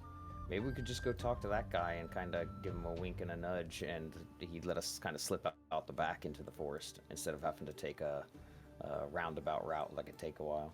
That, and we could tell them that if he allows us to go through the farm, we will help him find his friend. Well, we do intend to do that already, so Yeah, doesn't he hurt. doesn't know that. All right, so there we go. All right, so you guys are heading to the elderly farm then. Would whoever's keeping the quest notes be willing to order the quest in order of our priority? I've got the number ones up, which was Glassstaff and Iarno. Okay. Since we said we were gonna do those first, I guess the C. Kelly and Alderleaf kind of jumped to the front there. But then after that, someone had an idea for the next one or two together, but I forgot which one it was. I think it was finding Redoff, the druid, and then if we're able to get him on our side, take him with us into the woods to find the Banshee. Maybe those together would help us find the Cragmaw Castle. Okay, so right now we're going to go to Alderleaf Farm, talk to Colleen, then slip out the back from there into the forest under the manor, and try to sneak up on the manor from there. Yep. Indeed. All right, so as you guys walk over to the elderly farm, you walk Love out the and music. yeah, from one of my favorite games actually, Divinity: Original Sin 2. An absolutely amazing game if you guys have never played it. I've got I've about wanted 40 to. hours in it, and I haven't left the fort yet. Yeah, you can do that. Best feeling in the world, by the way, when you finally make it out of that fort. It's amazing. Anyway, so you guys head to the elderly farm. You see a rather decent sized farmhouse, and it's looks like it's a very decent construction. But there are a couple of smaller buildings around the farm that look to be in pretty disrepaired shape. Like there is a barn next to it, but it looks like much of the rest of the ruins, and it looks like it hasn't been used. But as you kind of look around the farm, you do see that there is a large patch of land behind the farmhouse that just has what look to be an abnormally good harvest of anything produce related, and you could tell that the rumors must be true. This must be of some sort of druid crafting to have gotten this garden looking so well. But as you knock on the door, you actually are not greeted by Quaileen, but rather a very short young man, even small for his age. He looks to be about 10 years old, but he's actually a 10-year-old halfling who excitedly introduces himself as Carp and says, "Hey, who are you guys? What do you want?"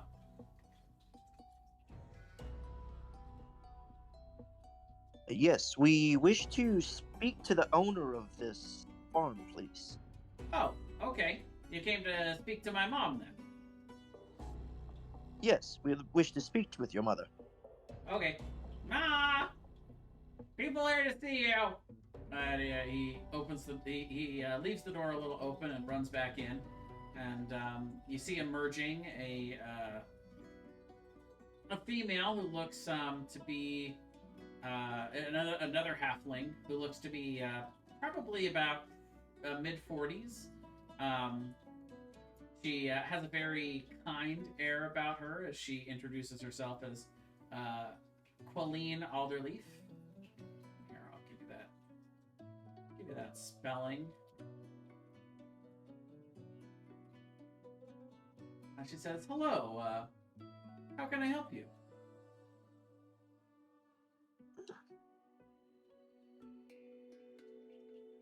Actually, ma'am, we're here to offer our assistance. We saw a posting saying you were looking for a friend of yours.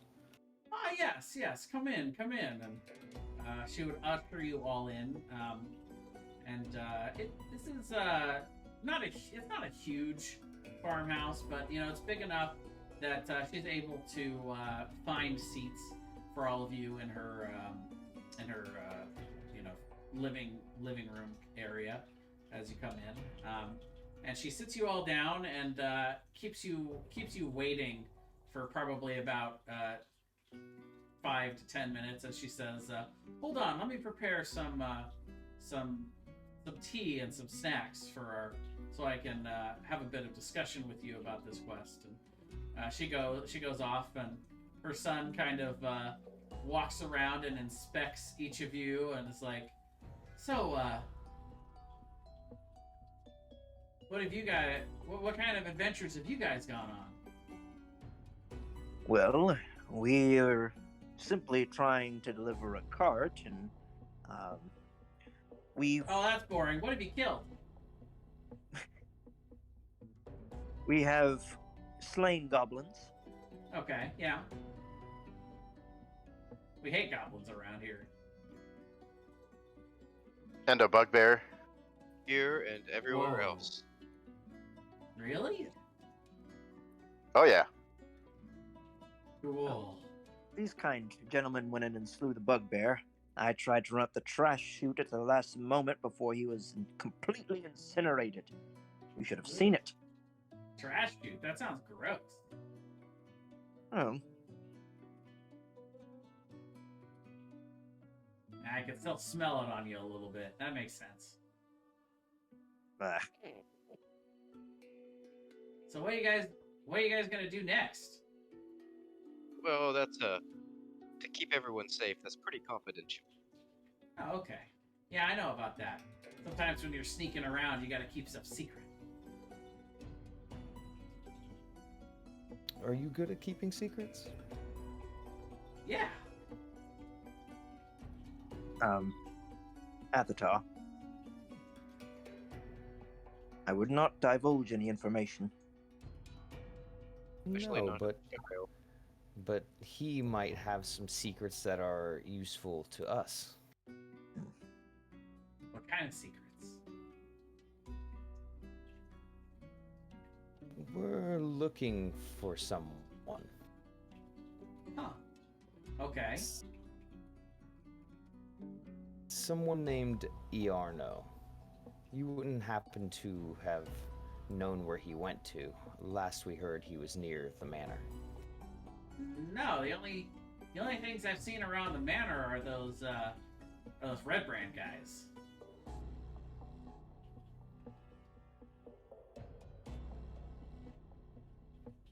Let me ask you a question, little one. Okay. Do you happen to know of this priestess? What kind of woman she is? The Lucky Shrine. Oh yeah. Oh, by the way, here, let me show you guys where the Shrine of Luck is. Right there next to the Stonehill Inn. Oh yeah, she's always going on about this, I don't know, this goddess of luck and good fortune, and if you pray to them, they'll bring you, like, good harvest and safe travels and all that kind of stuff. Do you know if anybody has actually benefited from such? I mean, people get lucky all the time, you know? It's like, you get lucky, you blame God, right? You blame gods, and you have bad luck, you blame demons and devils, and I don't know, you kind of just make your own luck, right? I want to glare at the kid and just kind of say, son, until you have seen actual demons, you don't know. Oh, okay. I'll just giggle. Sorry. Make an intimidation check with advantage. Okay. You're gonna make the kid piss himself. No, no. Sharing them some facts of life. Yeah, sure, buddy. Big scary demon's gonna come get me. I know. That's what my mom always says when she wants to scare me about something.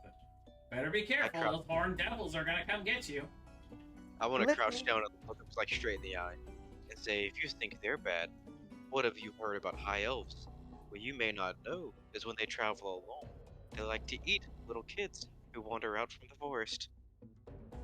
Dude, You don't even know how many things out there like to eat little kids, do you? I'll just All laugh kinds and of say, stuff. no. I'll just Children stand say the darndest things. This little kid's a I'll just pat badass. I'll just pat him on the back and then like motion to give him a fist bump. He would give it back. But yeah, there was this one time I was hiding out in the forests over by the manor, and I saw these big ugly bandits come out of this little tunnel, and I guess they must have been meeting with the Red Brands, because they came out with a couple of the Red Brands and talked to them, and then the Red Brands went back into the cave, and the bandits didn't see me, but it was really close. Wait, I want to tunnel? say, I want to lean down and say, child, can you keep a secret? Yeah, of course I can. It seems to be that you want to be an adventurer, is that correct? Yeah. Well, how would you like to join our adventuring party on the condition that as soon as we say so, you must leave and return home? Okay, but I'll have to sneak out. My mom doesn't like it when I go on my adventures. I lean over to Sharath and question his decision making. Sharath, I do believe this might lead to future trouble if we are seeking this woman's help and to find the druid. I'll lean back to Cloudy to say, but we do need a guide who knows where to go. He did mention where the tunnel was so he could point us in the right direction, or even draw a crude map if must. I can show you guys where it is. Tell you what, if you can show us the general area, once we enter the forest, you must leave and return home, and not to come back during nightfall. Okay. We would really appreciate it. It's about this moment that Quaileen comes back in with a fresh pot of tea, and it's pretty large variety of different fresh produce, fruits, vegetables, all kinds of yummy stuff. And I'll have to ask, who of the five of you would partake in this? I will not. Well, did you say pie? No pie, just fresh fruits and veggies and tea. I will partake of the tea. Okay. Yeah, Uh, I'll see- drink some tea.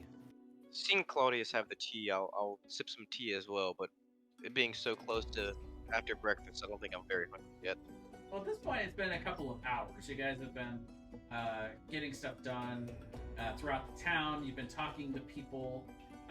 You've gone to like 4 or 5 different places. So by now, it's probably a little afternoon, like maybe 1 o'clock in the afternoon. Okay. Is there any, what kind of fresh fruit might there be? Apples, grapes, and several different kinds of melon. It looks like she really went all out. As soon as you guys mentioned that you were interested, she looks kind of almost aloof and a little bit uninterested when she first opened the door and started to meet you. But the minute that you mentioned that you were interested in helping her with this quest, suddenly she became it's like the sun came out from behind the clouds in her eyes. You know, she was super excited, and she looks like she's going extra hard to try to be a good host for you. I'll have some of the grapes with my tea. Sure. Anyone not partaking in the fruits and tea?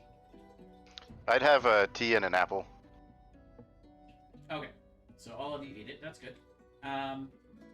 She would say, well, I have a longtime friend that I've known ever since I was a small child. I grew up in a city by the name of Thunder Tree. It's up to the north. It's a bit east of where Neverwinter is. Here, let me show this on the map to you. Thunder Tree is up here. It actually runs along the same river that feeds into Neverwinter along the coast. But when I was a young child, around the age of 8, there started to become signs of a plague that was moving down from the north. And the plague actually started to spread in the nearby smaller townships, and eventually there was a horde of plague-ridden zombie-type creatures that we heard were heading towards Thunder Tree. It required us all to evacuate. It was quite the episode. We were able to make it out alive and made it to Neverwinter, where I lived most of my life. But as far as I know, Thunder Tree had become a ruin. And this was always something that bothered Rydoth. He couldn't tell what had caused the plague. But he said that he had occasionally attempted to make incursions, but had always been chased off by the victims of the plague that still resided there. He had given up on it for a few decades ago, but he said he thought he was on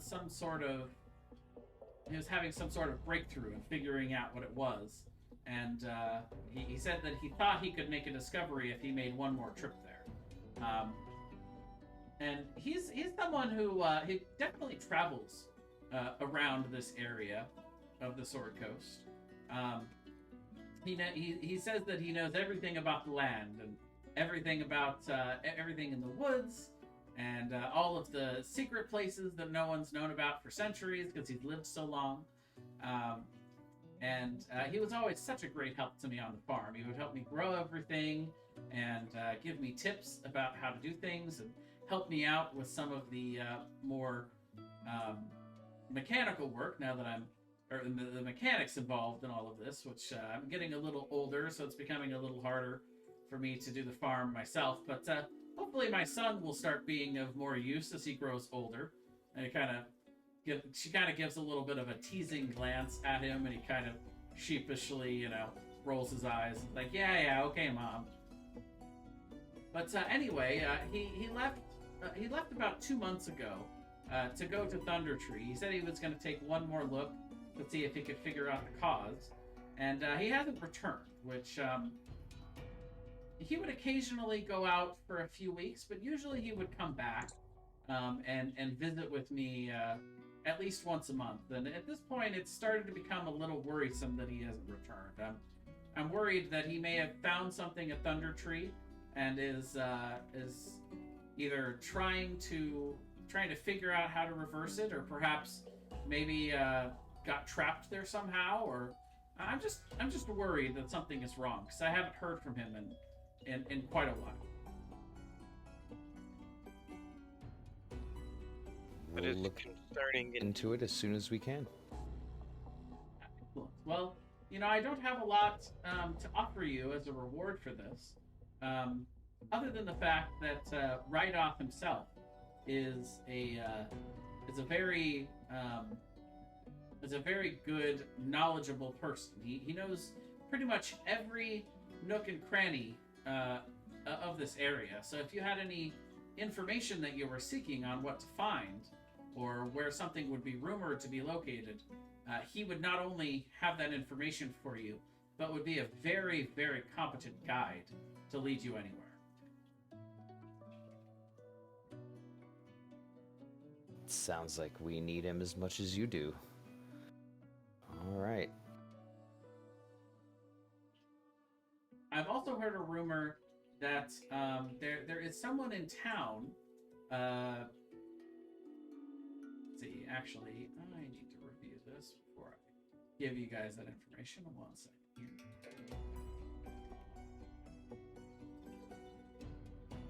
The Drendar family was also someone that I lived with in Thunder Tree. We've been Myrna and I have been friends for quite a long time, since we were young kids living there. Her family owned an alchemy shop, like an herb and alchemy shop in Thunder Tree. She would often tell me that there was some sort of family heirloom that was lost there. So I don't know exactly where it is, but if you were able to talk to Myrna, she might actually be able to convince you, or you might be able to convince her give you the information on where in Thunder Tree that might be, and she might offer you a reward for its return. Can you spell her name out on chat, please? Yeah.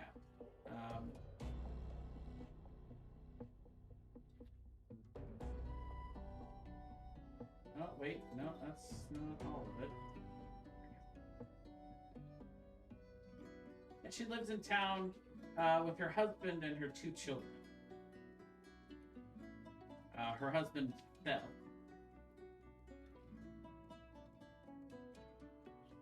We don't talk much nowadays. I'm pretty busy here on the farm, and she lives in one of the houses near the Stonehill Inn. But she's a very nice woman, and she has kids that Carp occasionally enjoys playing with.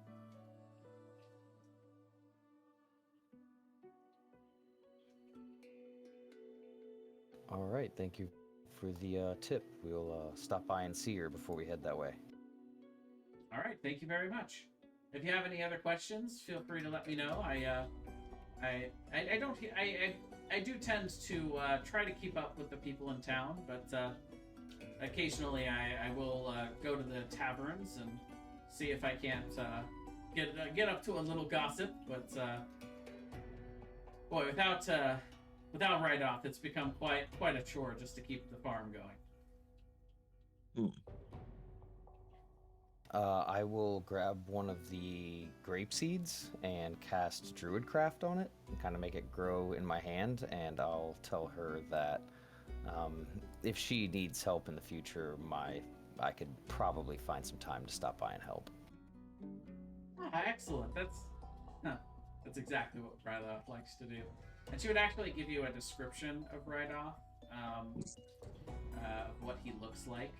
So actually, I will grab his art handout for you guys.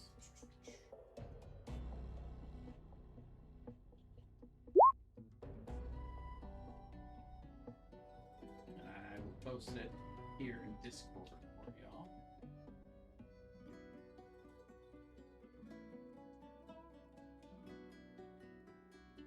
Right off the druid.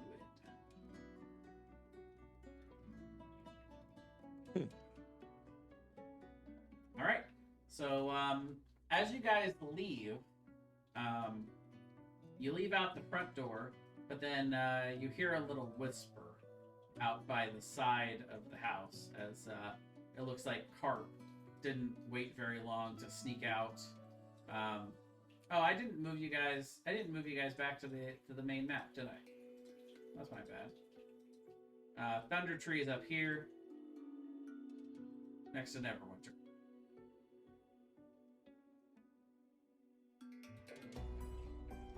Got it. Okay. But yeah, Carp would slip out, and he kind of whispers off to the side, and he's like, "Okay, if you guys want to see where to go, follow me."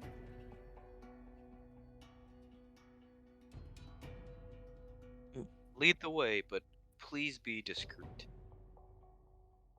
Look, I know how to be sneaky, okay? And I'm just picturing him from. Has everybody played Borderlands 3? Yeah. At the very start of Borderlands 3, when Claptrap is leading you to the enemy base, and he's doing his little sneaking routine, he's kind of like rolling and dodging, and there's nothing to hide behind it. Sneakily sets off some dynamite. That's what I'm picturing for this. So he would actually sneak you guys out into this wooded area here. And I will have you all make a group stealth check as you try to undescriptedly make your way out towards the woods with Carp. Everybody make a stealth check. Yep. Oh boy. I don't Double have heavy heavy armor. armor. I don't have heavy armor. I don't know why it says that. Oh, weird. Huh. Okay, well, 16, 18 pass. So let's see.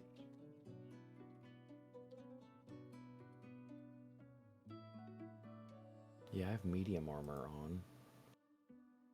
Oh, and Carp's roll helps you guys a ton. Nice. 3 successes and 3 failures. So yeah, we're gonna call that a success. You are able to sneak away, and you don't believe that you have been followed as you go out into the woods. And he leads you up to this little area here, and he points. He says, "It's kind of hidden behind those bushes over there, but there's an entrance that's about 5 feet tall, but it opens up into a much wider cavern. I've never been inside, but that's where the red brands come in and out of." Boy, did it look lit up? Torches, maybe. Well, most of the red brands, in fact, all of the red brands are humans, so I would think that they would need some sort of light down there to see. Good. No need to strap a torch to my shield. I personally was a fan.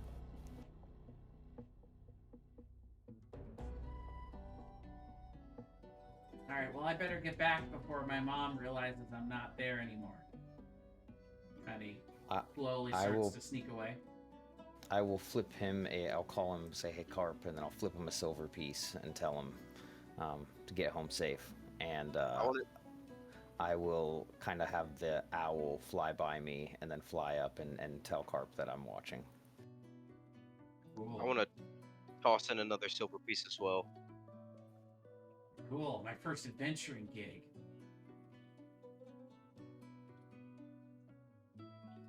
I decide to flip 1 silver piece as well to the young boy and wave as he leaves. He waves excitedly at you guys as he blinks off through the forest. I'd toss them a more silver stealthily than any of you guys, by the way.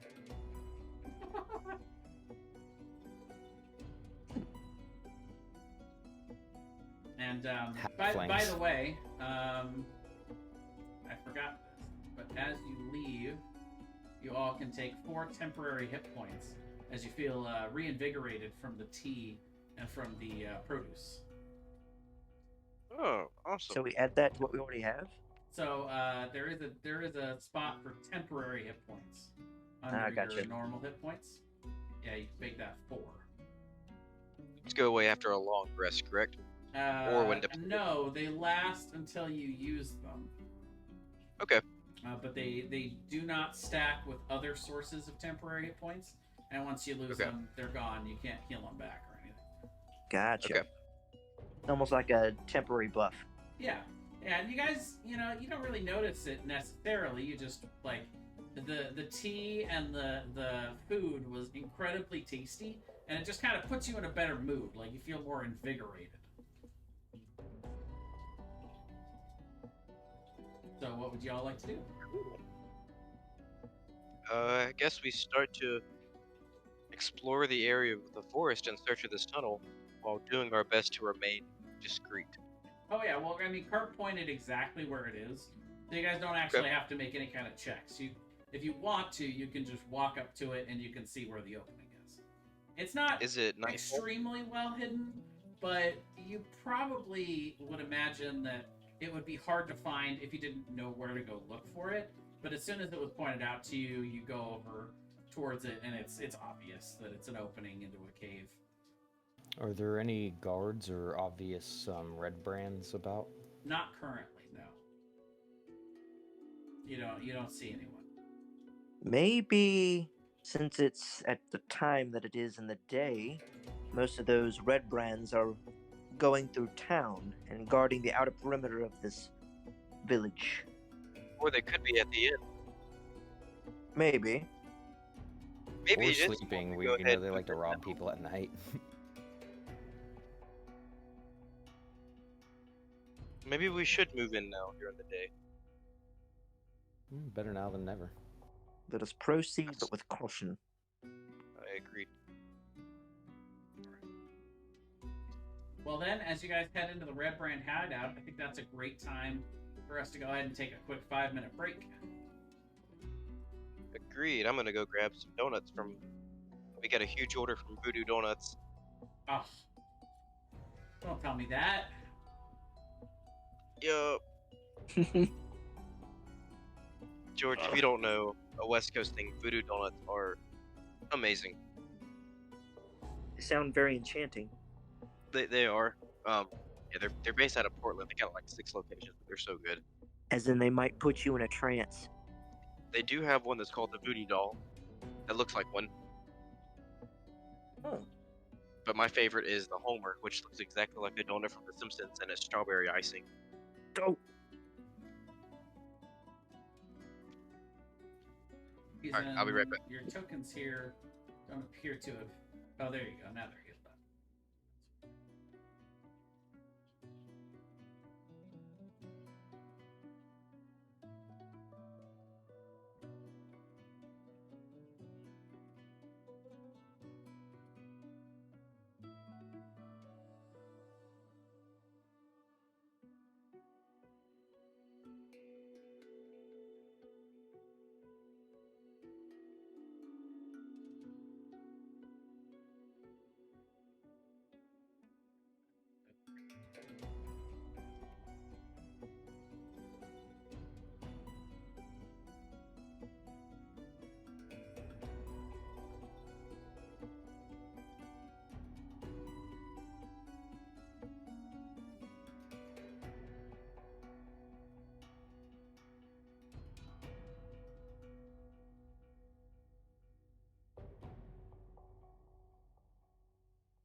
Alright, I'm back.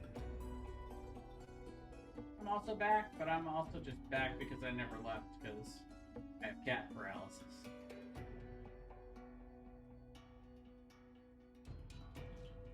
In fact, I have double cat paralysis.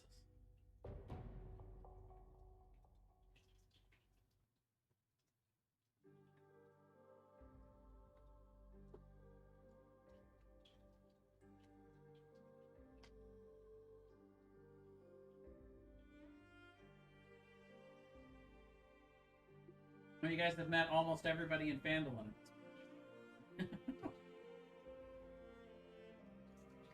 Yeah, just about.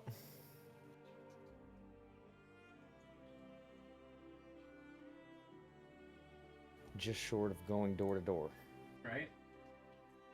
By the way, Carp is always one of my favorite people to roleplay.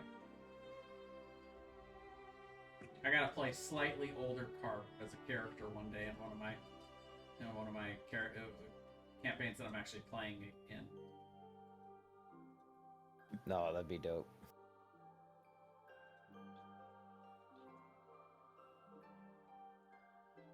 For Halfling, it makes sense to just go rogue.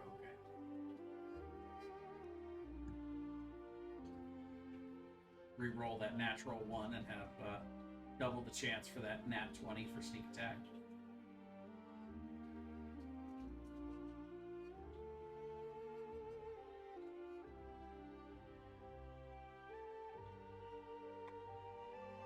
This is definitely not dungeon delving music.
I'm back.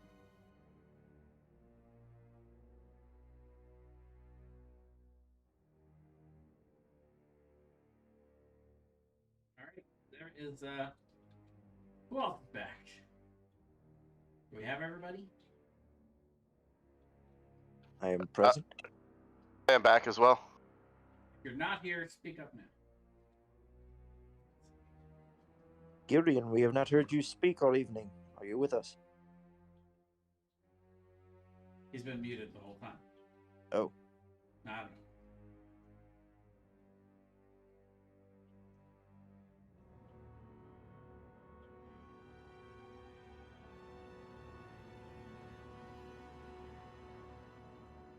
He must still be AFK.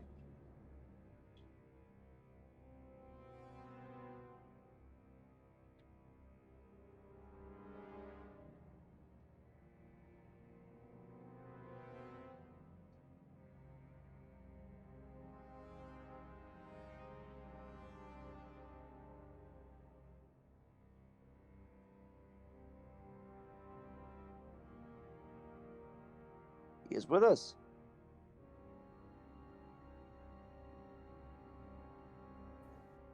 That makes 4. Yeah, I'm not sure if your mic is working, Gwydion. This is why we got to do combat regularly, because, you know, we would hear if on Gwydion's turn he wasn't saying anything. And role-playing, he just sounds like he's being real quiet in the back. He's still got PTSD from those wolves. I don't know. He should be the only one that doesn't have PTSD from the wolves. He had to watch them tear us apart in seconds. Those were the most savage wolves I've ever seen.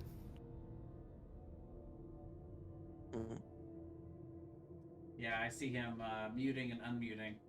Sorry, dude, your mic is not working. No. No.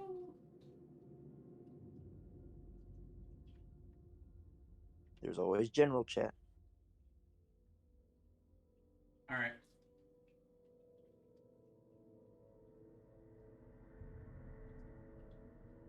Yeah, we'll see how far you guys get, and how fast you get in this place. I could, depending on how quickly you guys pace through this, we could split this into 2. We could do part of this dungeon delve and then finish it next time, but we'll see.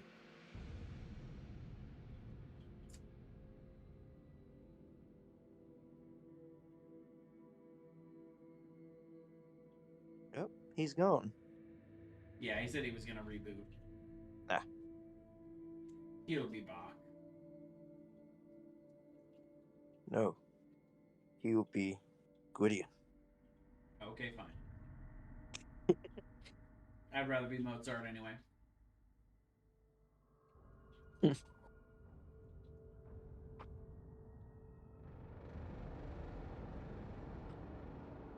another Family Guy reference I really like.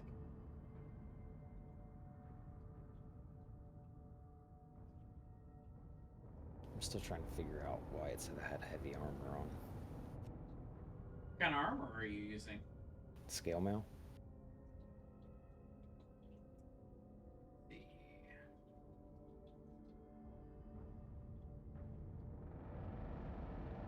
Yeah, scale mail does impose disadvantage for stealth checks. Oh, so okay, so the heavy armor is not because it's heavy armor. It's talking about the stealth disadvantage. Okay, gotcha. Thank you. Yeah. So, for instance, if you were to do a chain shirt or a breastplate, then you wouldn't have disadvantage. And there's also something. Let's see.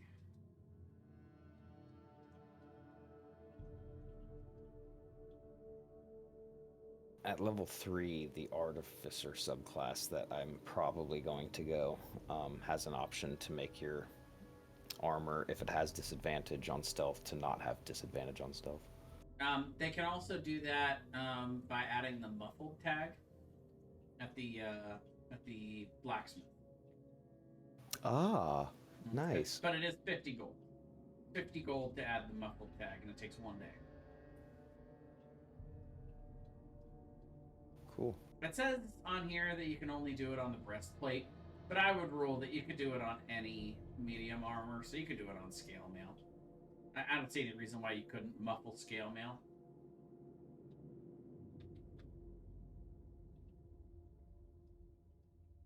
Yeah, why not? I feel like I could figure it out. If I can, make a bag of holding after taking a nap, I feel like I could figure out how to muffle some scale mail. Right.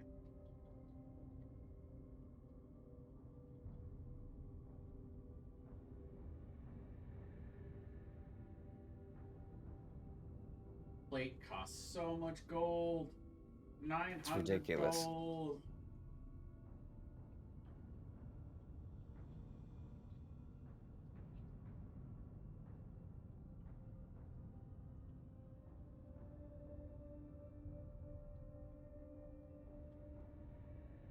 That more expensive than what's in the player's handbook? Let's see. Oh yeah. The player's handbook is 1500. In the armorer's guide, it's only 900. Oh, that's much, much better. Still not a little amount, but Yeah. much better. Huge discount. Alright, I'm back. Yay! Welcome back, and we can hear you now. Yay! Alright. All right. So as you guys walk about 100 feet through this fairly narrow passage, and you can see why this passage is here. It's a direct line into the base, and it's completely out of line of sight from the town. So this seems like a great option for smuggling goods in and out of Phandalin, because it goes directly out into the forest. So you can easily hide under the cover of the forest. And as you guys emerge, there's a light breeze that comes in along with you, but you do start to smell kind of this potent, decaying flesh kind of smell. And then as you emerge, you see this large crevasse. As you kind of come out from the tunnel, you look down, and it's about 5 to 15 feet wide. This crevice, as you look down, and there's kind of like this cold feeling emitting from it. And it's about 20 feet deep throughout most of it. And you guys see two bridges that go across the crevasse, one at the north and one at the south end near where you are. And as you enter, you feel this weird sensation that none of you have ever felt before. If you hear words and feeling in your mind, like something is talking directly into your brain, but you don't hear any sound with your ears, which is very unsettling for you. You hear, who you? Who are you?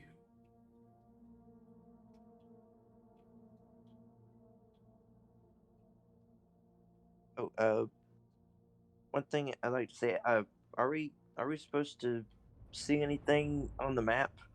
Yes. It's completely dark for me. Well,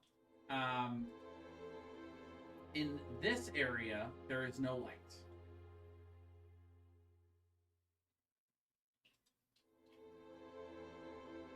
Hmm. I'll do my best to clear my mind of anything and attempt to ignore the voice because I'm assuming it's some type of evil force. I'll kind of look around and be like, "Did you guys hear that too?" Oh yeah, I heard something. I hear it in my mind as well. It is not a good thing. I shall pray for it to cease. I guess I'll kind of take a step forward. Okay. The edge of the bridge, and I'll kind of take a look down the crevasse, kind of take a look down this way. Do I hear anything from where I am? Make a perception check.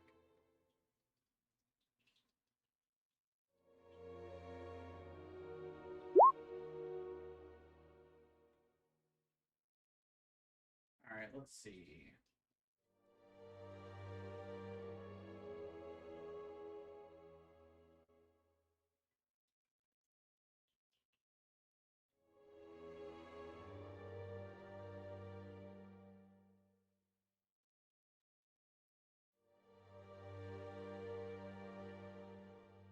You don't currently see or hear anything, except you hear again, once again in your mind, you hear, you don't look like the ones that normally come. Who are you? Were we supposed to see you making that roll? Yes. Okay. I know sometimes you want certain rolls to be hidden. Well, you still don't know what the roll was. Otherwise, I Okay. just would have rolled it from the character sheet. But, Yeah, 'cause Gotcha. it's way more terrifying when you don't know what it's actually about.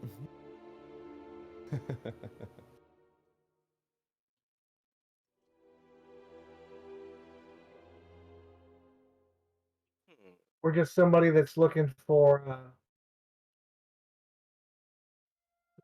looking for red brands, glass staff.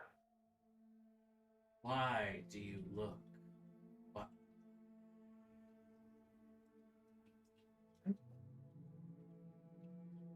We seek to end his reign of terror. We also seek another gentleman who went missing around this manor.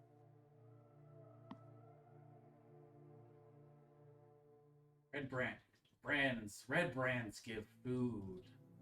What do you give? Food. This does not sound or bode well. We can give food as well, and adventure, if it's what you seek. Give food and pass. Let me ask, what do you define as food? Meat. Can you elaborate? Do you ask for the flesh of the beast or the flesh of man? Meat is me. Me. Can I walk outside of the cave and see if I can spend a little bit of time with my wanderer perk, finding just the quickest small amount of meat that I can, maybe from like a stray rodent or rabbit or something like that?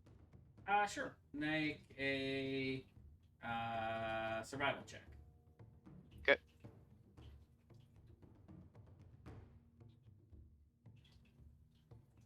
Ah, Uh, so you see him leave the cave. And I would ask what you guys are doing while he leaves the cave.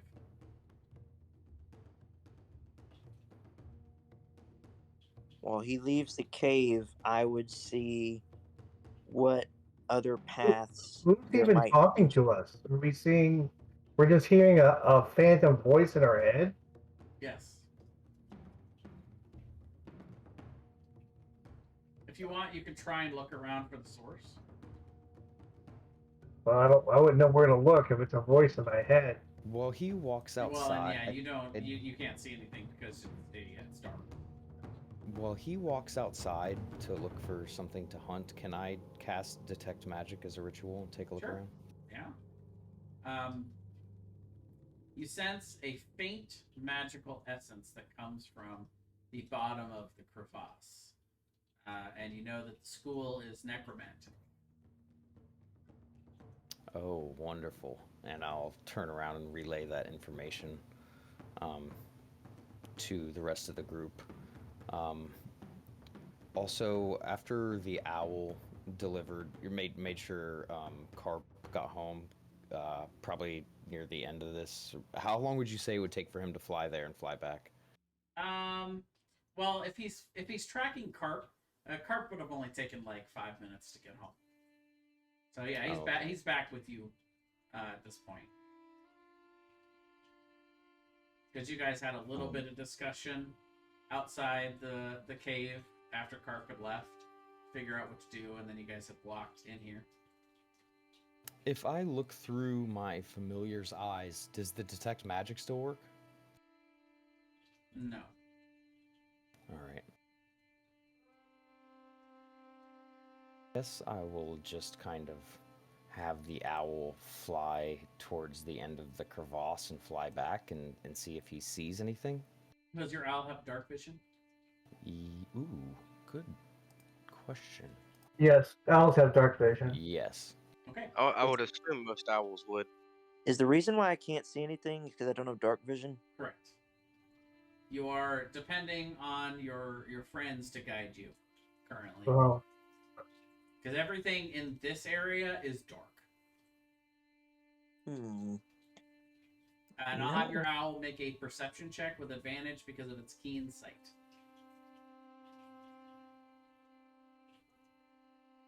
So it sees about 20 feet down is the crevasse. It also sees part of the way down. It looks like a half-eaten human corpse, um, which once you see it, if you were to come out of owl vision, you can look down and you can kind of make out where it is as well. As it gets to here, you see back in this area, you see kind of a storeroom. It looks like it's got just kind of just crates of stuff. You don't know what's in them, but it just looks like a storage area up there. You do see a little set of stairs that lead down here, and all of you can of course see stairs that lead over here. But still no signs of life. No, you don't see anything moving. Only that faint magical essence from the crevasse, and you want, and so probably about 10 to 15 minutes would pass before you would return unsuccessful in finding any game.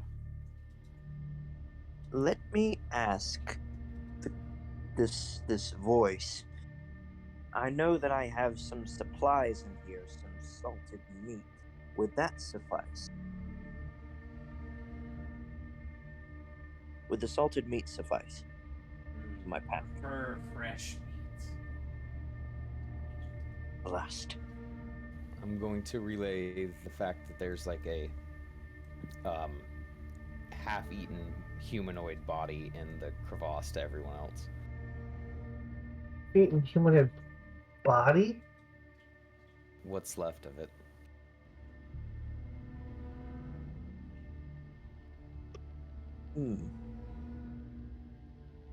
Which way should we go? Seems the red brands have been keeping a little bit more of a secret. I want to walk up and check around this left-hand corner, right next to Cloud. Well, you can go ahead and move your token where you would like to move and look.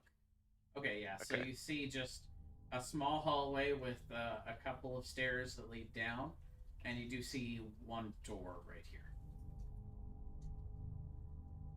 Where's the door? on the bottom side of it. Okay. I would suggest for now taking the stairwell away from the chasm because we're not sure what's going on with it. I'm perfectly fine with that. Well, I can lead out. What Okay.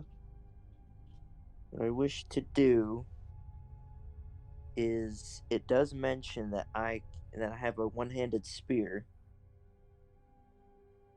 Is there any way I could tie the torch to the end of the spear, the metal end of the spear? But I'm gonna cast an invisible servant, and then ask the light a torch and have the invisible servant carry around a torch. Okay. That'll last. That could work. So I will give you a torch. Let's see. Where did that go? I cannot see a thing.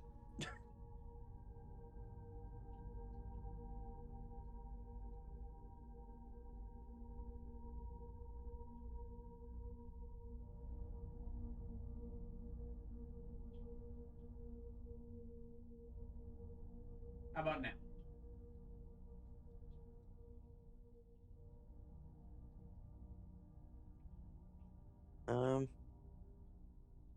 I still can't see How anything. about now? Oh, now I can. Now I can. All There we right. go. So here's your torch.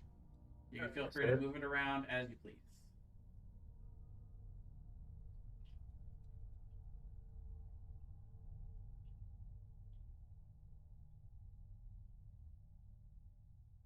Sweet. All right.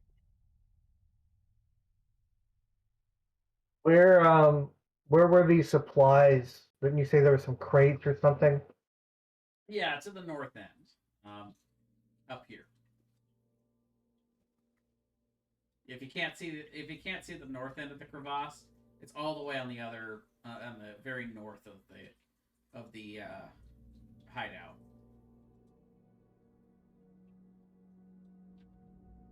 I guess I'm going to follow Oh, I see it. I see it. Some Sharath. boxes up there. Okay.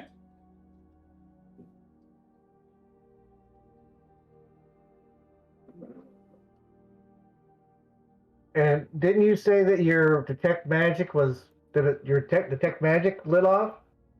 Yeah, Where- the crevasse has necromantic energy coming from it. Alright, so you get there and you see there is a door to the north of you and a door directly to the south of you.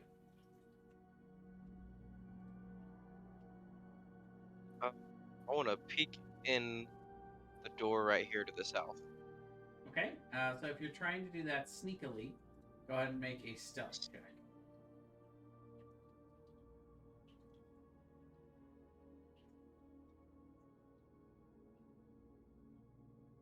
Okay.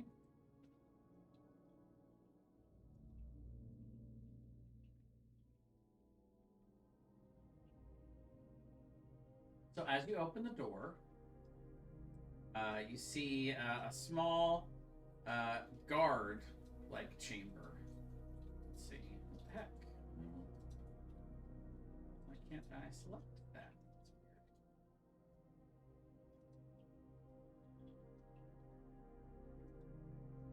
That's weird. Oh, there we go. No, I had it for a second. Now it's selected the whole thing again.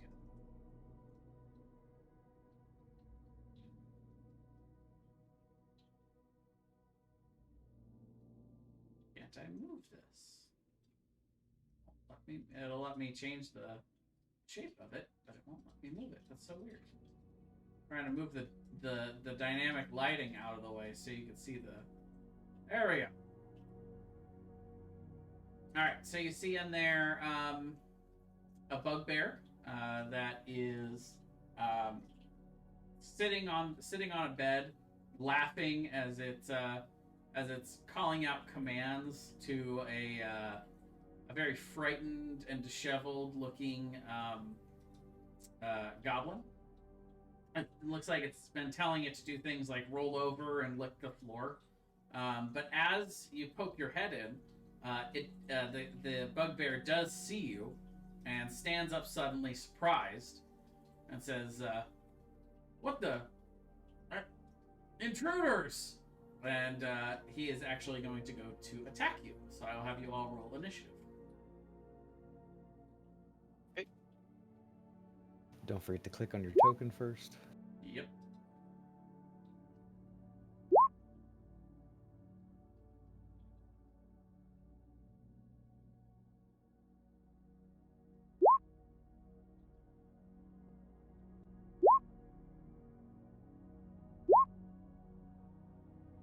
Hey, we get to do some combat tonight. Let's go. Woo. It's okay, it's balanced because it was almost all combat last time. I gotta roll initiative for my owl.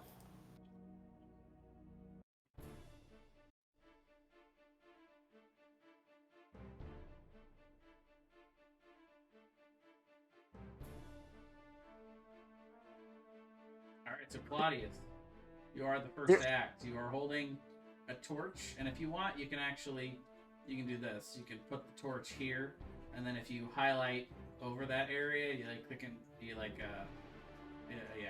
and drag to select. You can actually have both, and you can move them both together. You and your torch. Okay. Or just the torch, that's fine. Is there any way I can move our icons off my screen? What? Like the 6 icons is blocking up half the screen that I could see. Not the icons? turn order.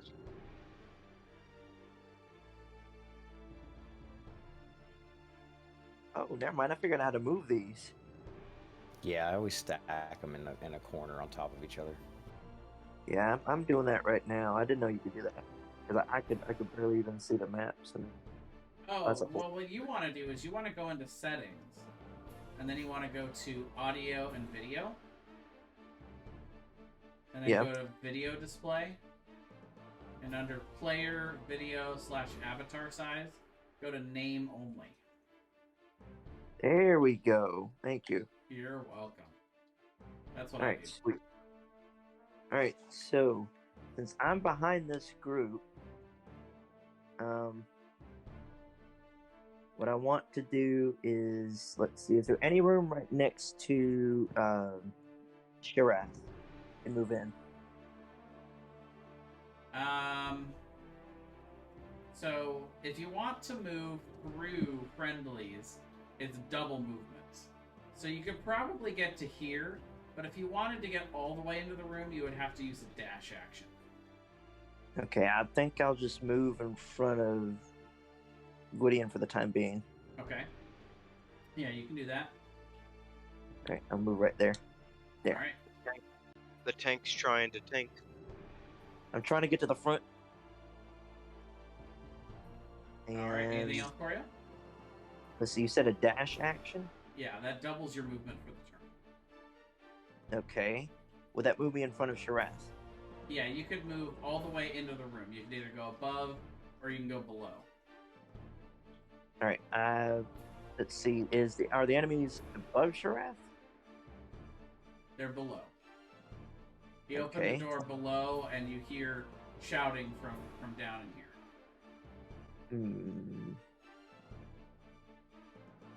All right. I want to use the dash action.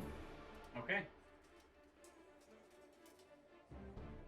And you see light also emanating from this room. It looks like there's a torch.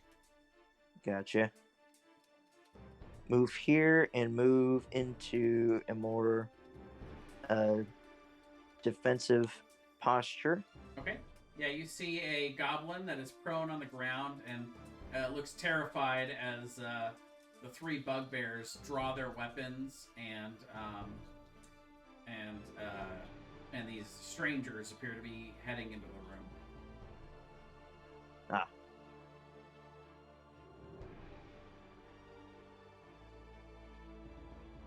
All right. Anything else for you? Action and movement. Do you have any kind of bonus action you can do? Bonus action. Paladin. I don't think you do.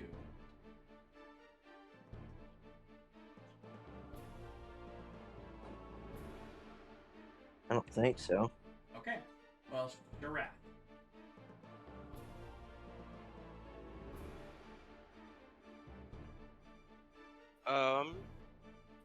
If I move, hang on 1 second.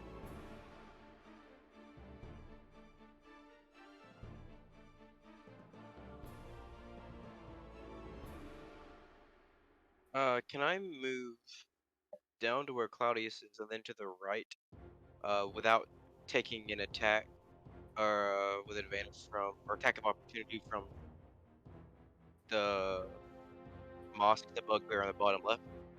'Cause I know it's within 5 feet, but it's diagonal. Yes, you can do that. Okay.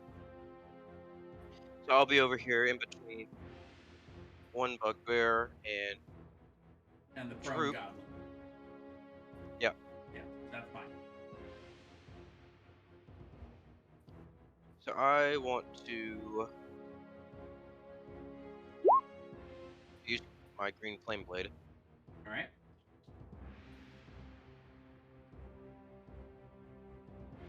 Go ahead and roll the hit. Who are you? Who's the main target? Right now it is Droop is the main target. Okay. So roll with advantage.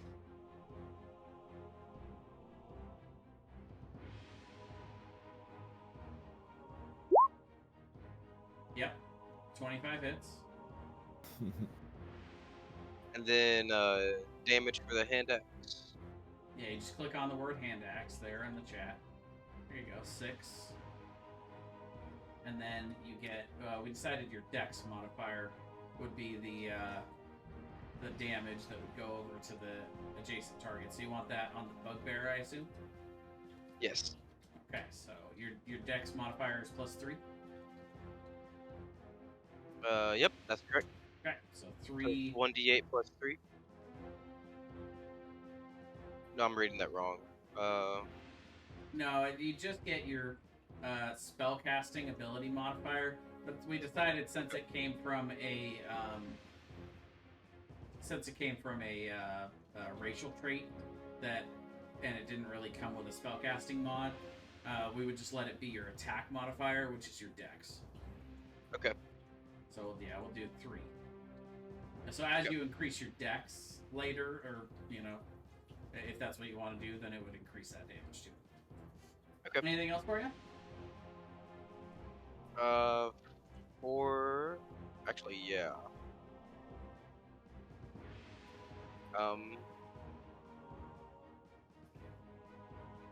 Make sure I read this correct.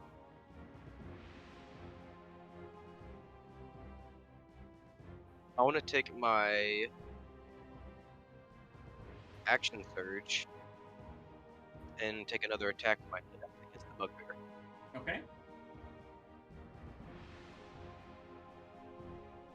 Go ahead and roll the hit.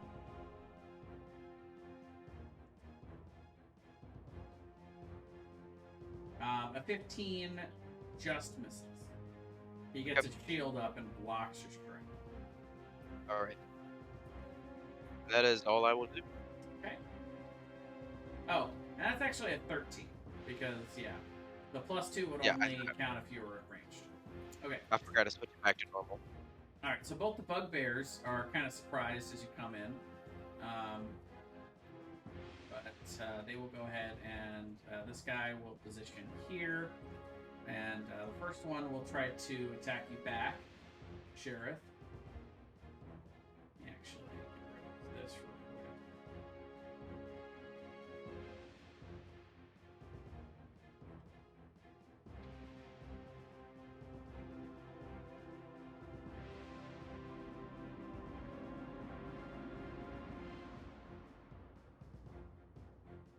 So he will attack you with his Morning Star. 22 to hit. Definitely hits. For 6 piercing. Alright. And the other one will attack Claudius. 15 to hit. 18. Okay, so that misses. Can't get through your armor. Druk will disengage, and he runs under the bed and hides, cowering. Tormar.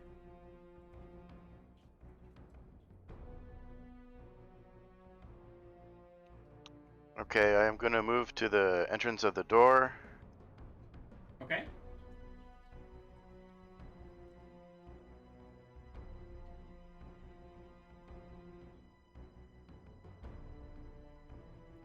Alright, and I raise my hands and cast Burning Hands. And I use Sculpt's spells to protect Sharath and Claudius. Okay, can you link that for me in the chat?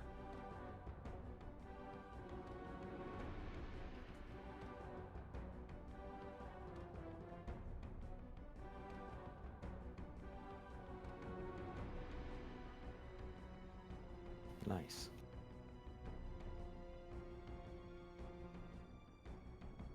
Well, they succeed their saving throws.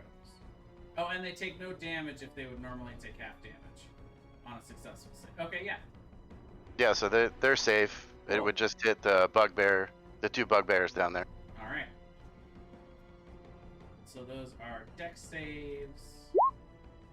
Mosk passes, and the other bugbear fails. So Mosk takes 5. Just as a note, anyone else find it that there's bugbears and goblins and other stuff in the Red Brand's dungeon? I know, People who it's are so supposed to be weird. protecting them now. Yeah, it's super weird. Weird. We will discuss this after we survive, if we do. If we survive. Anything else for you, Tormar? No, that'll end my turn. Thank you. All right. And now for the owl. The owl will fly up. Here's 20, 30. He will take the help action on Mosk, and he will kind of distract him, kind of fly around his head. Yep. While he's getting burnt, or trying to pat out the flames from getting burnt, and then he'll kind of take back off and, that's a torch. He'll take back off and get behind me. Okay. Gwydion.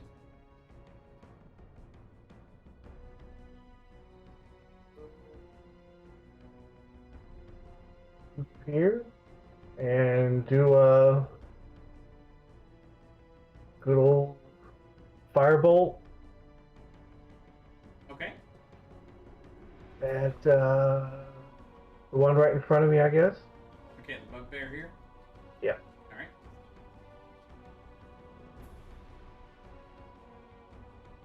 14 misses.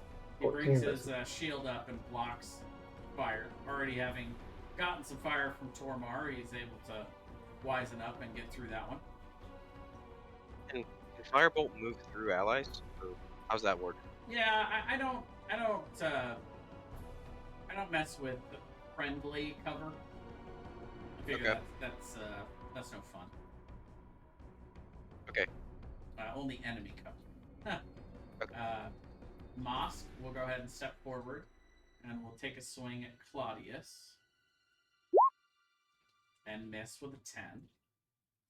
Aftar. I am going to reach down and throw a net at Mosk. 17 hits. And then, Well, that means he is restrained, I believe. yep. And then I will, because I made an attack with my action, I can make a bonus attack. No, that'd have to be my offhand. Yeah, never mind. I guess I will grab my whip and bonus action Shillelagh, and that is my turn. Okay. At the top of the turn order, you guys would hear some scuttering from back in this direction.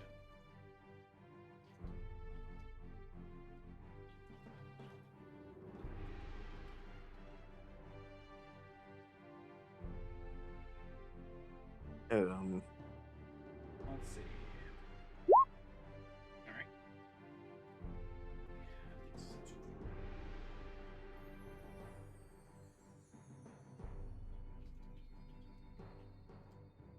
Wait a minute. No, that's not right. No, wait, yeah, it was right. Claudius, then Sheriff, then the bugbear. Yeah, that's correct. Claudius, your turn. All right. Seeing that Mosk is under the net, I wish to strike him while he's down at one of his hard points. Maybe try and take him out of the fight. All right. You have advantage because he's restrained. I wish to use my blade to strike him, so I just click on my blade. Yep. You take the higher of the two rolls. Okay. Oh yeah, I got the morning star. Yeah. Forgot about that. Boom. Please. Yep. 20 hits. For 8 Nice. piercing damage. Yes. Let's go. I'm I a want big fan of that advantage. Oh. Anything else for you? Let's see. Isn't there? I'm trying to remember what it's called, but position myself to when somebody does something, then I attack.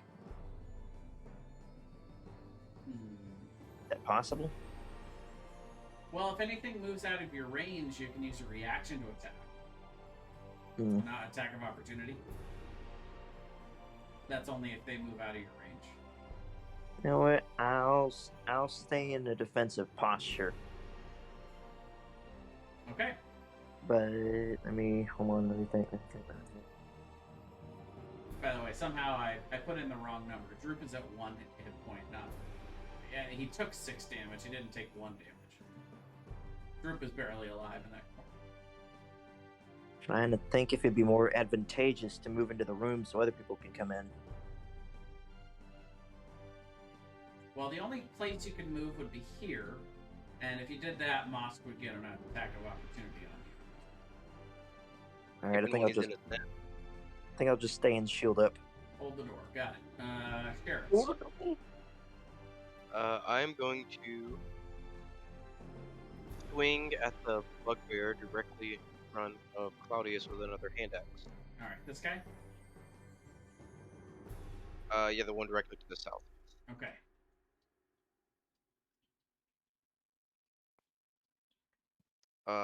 Before I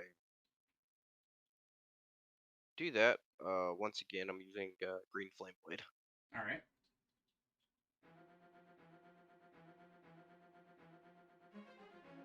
Natural 1 is gonna miss. Oh gosh. Okay. All right. Anything else for you? Nothing right now. All right. So this bugbear down south will attack Claudius. 20 to hit. It's 18, so that hits. Okay. Wow. Big damage roll. 15 piercing. But I have that that extra health. We all have that extra health. Sure. Yeah, you guys leveled up, so you're not quite as squishy. So that's a big hit. I mean the so- temporary hit points. Oh, right, yeah. So first you take from your temporary hit points, and then whatever's left comes out of your regular hit points. So that'd be 16. Holy crap balls! I just No, barely it was 15 damage. 15 So- damage. So probably you had 4 temporary hit points, I believe. Yes. So yeah, you have 11 damage that goes through to your actual health. Meanwhile, the one on the right will attack and miss Is that- wait. 7. What are my hit points? Looks like you're currently at 19, so that's going to go down to 8. Ooh. Jeez. Alrighty. Droop is continuing to hide and uses the dodge action while he's down there. Tormar. I'm gonna launch a firebolt at the bugbear below Claudia. Okay. Guy that just crushed him. Yeah, 17 hits. Big 7 fire damage. He's looking pretty roughed up. Got scorch marks all over him from the dual flame attacks. But you guys hear that scuttering as Nothic comes around the corner. And you see this large, not large, is medium-sized creature that just looks absolutely disgusting. Here, I've actually got an art piece for this one. Let's see.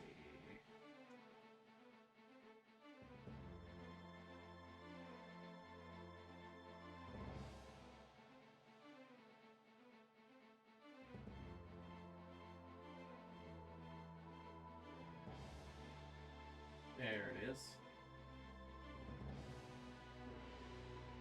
That little beauty.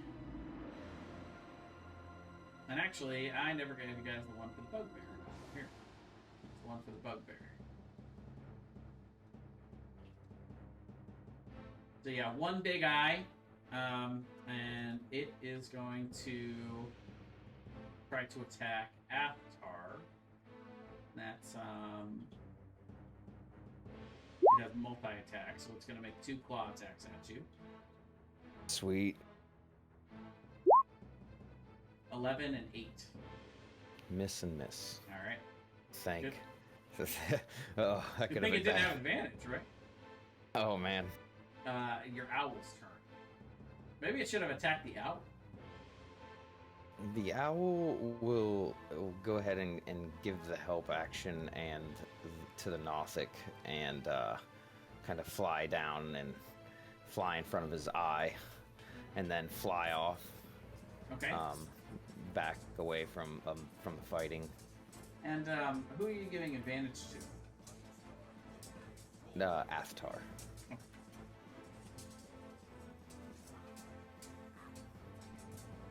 Gwydion. Gwydion will try another firebolt again at Targeting the bugbear in front of me. Yep. Let's see if this one takes that.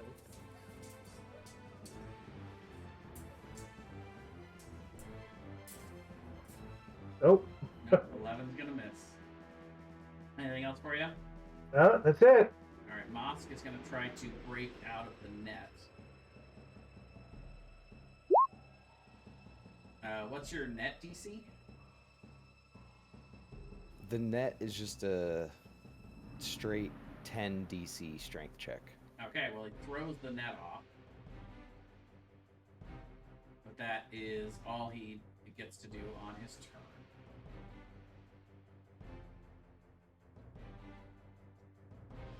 Avatar. Alright. I already shillelied my whip. I will cast. We'll use a bonus action and cast using a first level spell slot. Oh, no, I don't have to use a spell slot. I get one free caster per long rest. I will cast Arcane Weapon with a bonus action. Okay. And then I will take a swing at the Nothic with my whip. Okay. Roll hit. Yep, 19 hits.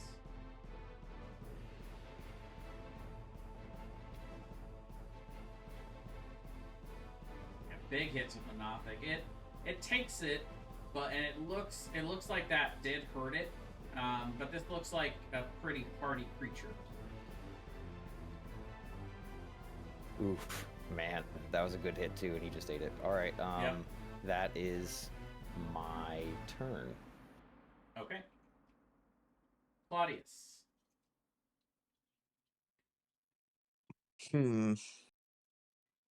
Let's see. I mean, I'm looking at We my. have a potion of healing. That is true. Would And it is a bonus action to drink a potion of healing. So could I do an attack and then drink a potion? Yes, you can. Okay. I choose to. Let's see. I choose to attack Mosk Okay. with my mace Mm-hmm. to try and damage him further. Hang on. Pull this up. A Morning Star. What? 7 misses. Crap. Okay, Bats your then Morning Star away. I'll drink a health potion. Alright, so you're going to roll 2d4 plus 2. Wait, 2d4 plus. 2d4 plus 2. Yep. So I type in what in the chat? /roll space 2d4 plus 2. 2d4, and then like the symbol plus? Yeah. Altogether 2d4 plus 2? Yep.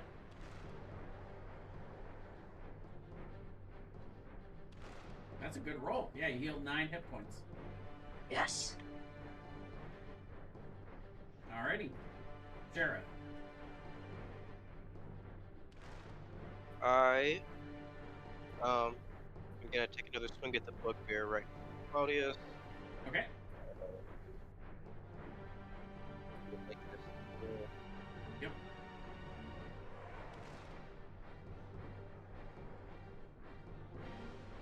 Yeah. 22 hits. Okay. Oh wait, ignore that. That's the wrong thing. Let's do damage. Alright, so 5 damage to him, and then 3 flame damage to Moss. Yep. Alrighty. Anything And else then, for you? I'm still at 14,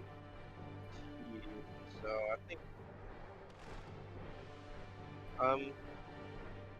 can I actually hold my bonus action? Yeah, it's an action. So, sure. Well, I don't really have anything I can hold, so, okay, yeah, that's my turn. Okay. So, this bottom bugbear will take another swipe at Claudius. 15 misses. And this bugbear will take a swipe at Sheriff. 6 misses. Yep. Droop Oof. continues to hide and dodge. Oh, I was lucky. Tormar. I will hurl another fireball at the bugbear at the bottom. All right. I think I'm more worried about Natural 20. Nice. Nice. All right. Let's go. Oh, but a low damage roll. He's just barely clinging on to life. He's got burns all over, slashes, but he's hanging on. Anything else? No, that'll do it. All right. So the Nothic will continue to try to eat Avatar. It's hungry. It's trying to eat. 9 and 12. No. Nothic is just doing terrible. I prefer to think that Avatar is just dodging. Sure. Owl. Owl will move up to the Nothic, kind of scratch it on the back of the head to try to distract it, and fly back away. Alrighty. Whittian. One more firebolt, this time with a little... Oh, this is ridiculous. That's Yeah. 3 misses in a row. Alright, that's 3 misses in a row for me. Alright, Moth. Going to attack Claudius. 17, I believe, just misses you. Perfectly. Yeah, Avatar. AC is 18. That's perfect. Woo! You get your shield Oh. up just before Mosk brings down his Morningstar. I didn't have to roll any concentration checks, right? I didn't get hit, so I will go ahead and swing again at the Nothic. Okay. Yep, 19 hits. Starting to look hurt. As you shillelagh it again right on the head. It closes its eye right beforehand, but pops it back open and is staring intently and creepily at you. Like it wants to eat you. Because it does. Oh, joy. And at the top of the turn order, you guys hear the door behind you open, and at the sound of all this combat in the hallway, it appears as though there are some drunken red brands that were over here playing a card game, came to check what's going on, and they see you all in the hallway. Do they also have the drunken status effect? They do. Yes. Okay. That's good to know. Wow, and they are going to go right now. So this first one will step up to Gwydion, and the other 3, seeing how crowded this hallway is, are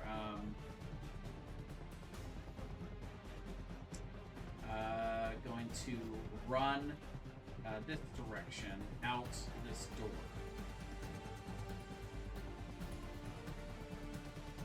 And you don't, and they run through the door and close it, and you don't see what happens after that.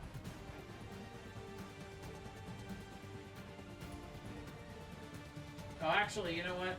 Well, no, you can't see through the owl right now. So the owl actually is not giving you vision.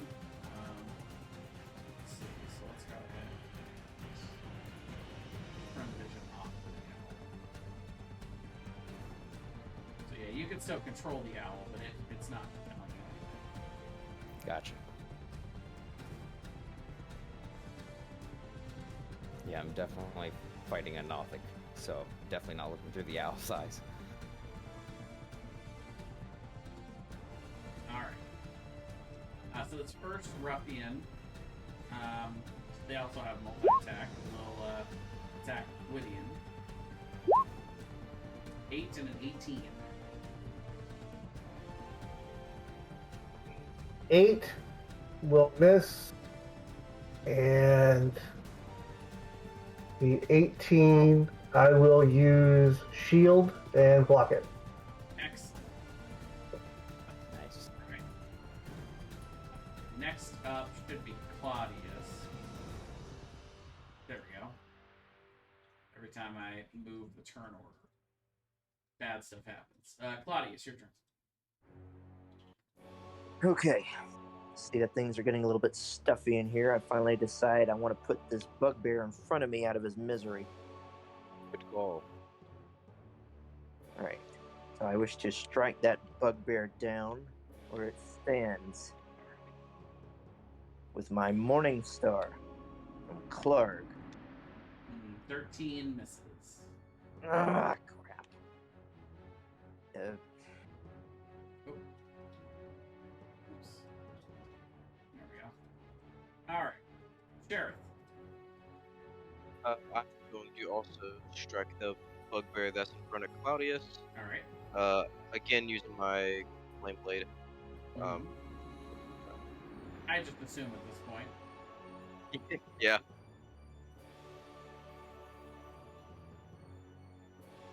Yeah, 16 hits. 16 Okay. just hits. Would it be 16 or would it be 18? No, it would. If you're making a melee attack, it would just be the 16. When you're in melee, you actually probably should uncheck the archery, because that's only going to apply when you're using a ranged weapon. Okay.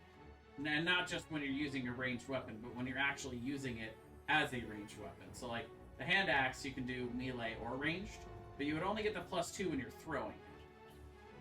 So I'm just looking at my chart. I've got it says hand axe, and it says +4 for attack, and then it says 1d6 +2 slashing after. What's the +4 in the?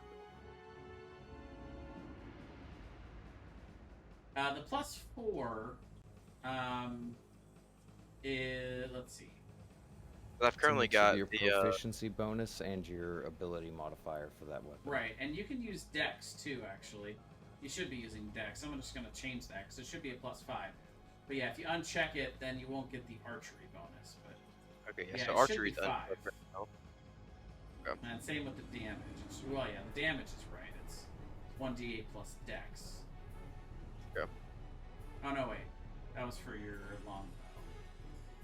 Yeah, this should be Dex because your Dex is higher.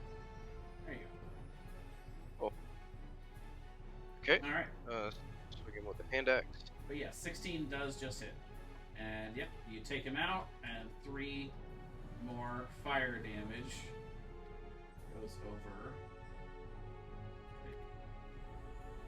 to Moss.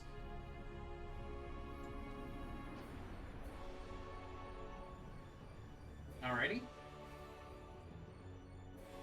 So just one bugbear left. He will attack you, Sheriff. Is Well, Mosk not a bugbear? Well, Mosk, yes. Well, sorry, Okay. one regular bugbear. Okay. 16 to hit? 16 hits. Okay. For 13 piercing. Ooh. Man, these bugbears are swinging big, boys. Look I'm out. at 1 HP. Yeah. Woo.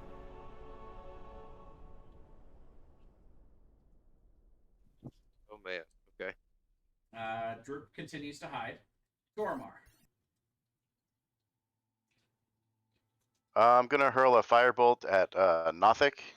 Try and get him down now. Okay. 7 is gonna miss. Nothic, he's kind of haunching, like he's on all fours. So you shoot your firebolt low, but he actually leaps and jumps over it with a surprising amount of speed.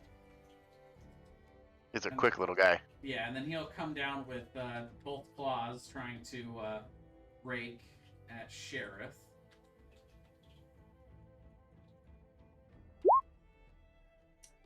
And 18. Miss and miss. Wow, at 18 misses you? With the scale mail, the shield, and the infusion. Wait, did you mean say Sheriff? You said 19. that. What? I assumed you didn't mean Sheriff when you said it, since I'm in a different room. Oh, you're right. Yeah. Sorry. I meant Yeah. Avatar. Yeah, 16 from scale mail, 14 plus the 2 for dex. And my +1 shield using my second artificer infusion. Nice. Yeah, he's starting to get very frustrated at trying to hit you and failing. And you can tell he's mad. Owl. Owl will fly by. Use the help action on the Nothic on the way by, and then so that would have been 20 feet. How many can he move again? 40 or 60? 60. Oh, 60. Wow. So I'd still have 40.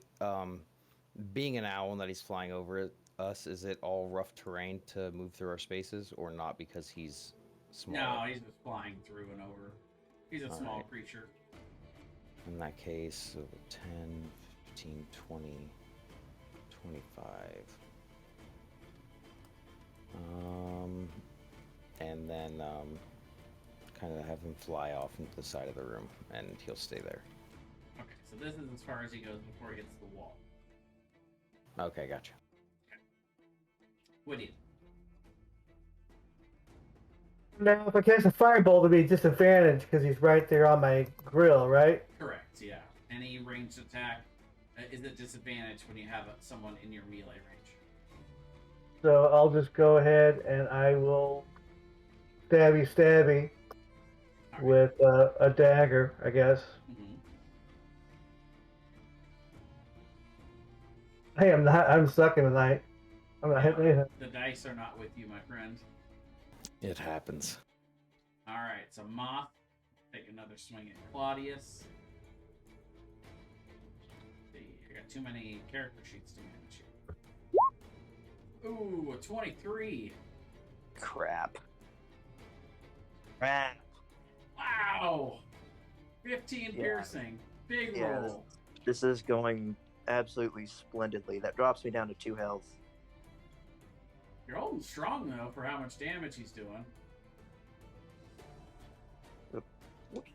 Alright, Aptar. A.K.A. Nothic's Bane.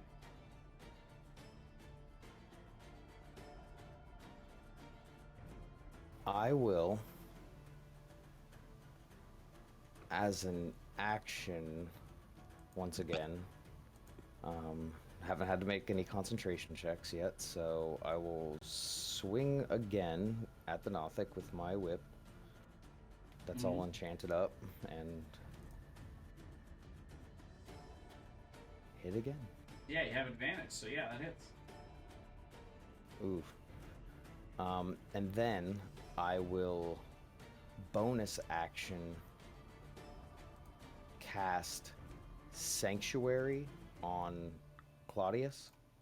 Okay.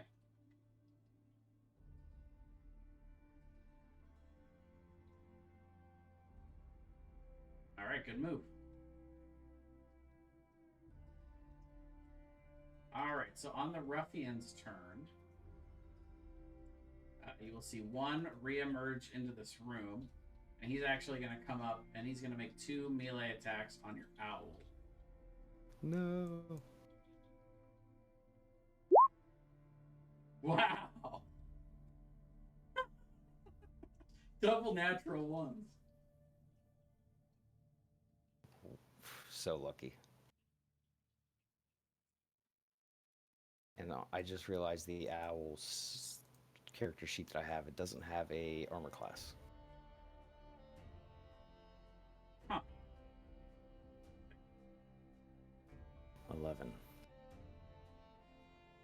Oh yeah, 11 sounds right. So you'll see these 2 red brands. Looks like they've run around this end.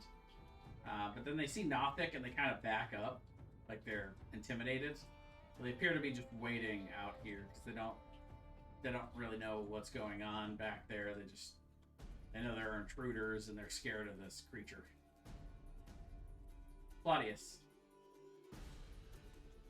I'm looking at my skill sheet, and there are these things I could do that are in red. Does that mean that I can't use them just yet, or Like what? like lay on hands? No, those are all things you can use, including Divine Smite. By the way, don't forget about Divine Smite. So yeah, lay on hands. You have 10. You have 10 health in your lay on hands pool, which means as an action you can use as many of those as you want to heal anything you can touch, including yourself. And then Divine Smite is when you hit something, you can use one of your Paladin spell slots to add 2d8 damage to it. You also have 2 castings of Shield of Faith, which raises someone's AC by 2. You should have been using these Yeah. a lot sooner. It's my first time playing this. That's No, okay. it's all good. Alright, so I wish to use Smite on Mosk. Well, first you roll to hit, and then if you hit, then you would be able to use Divine Smite to add 2d8 to it. So I'd roll a Morning Star. Yeah, you'd roll to hit first. A lot Is of that paladins Claudius attacking? Because Yeah. I did cast Sanctuary on you, so if you don't attack, like if you wanted to heal, you would still have the Sanctuary on you. If you do attack, it ends. Oh wait. Scratch that. You could heal us both a little bit. Well, it's only one creature at a time. So if you want, You you could could heal you one could heal yourself for 10, or you could heal Sheriff for 10, or you could do like 5 to yourself now and then 5 to him later. But yeah, Don't worry about me right now because I've got a healing potion still. Alright, so Or if you want, you can still make that attack. It's totally up to you what you do. So I can use lay on hands to heal myself? Yeah, for up to 10 hit points. You have Alright. You have a pool of 10 hit points that it refills every day, but it's 5 times your paladin level. Alright, I choose to use lay on hands on myself. Okay, so you heal yourself for 10. Alright, so I just click on that skill? Yep. Alright, hang on just a moment. Let's see, is Okay. Shield of Faith a bonus action? I think it's an action. Hang on. Wait, how do I... Oh, gosh. It is a bonus action.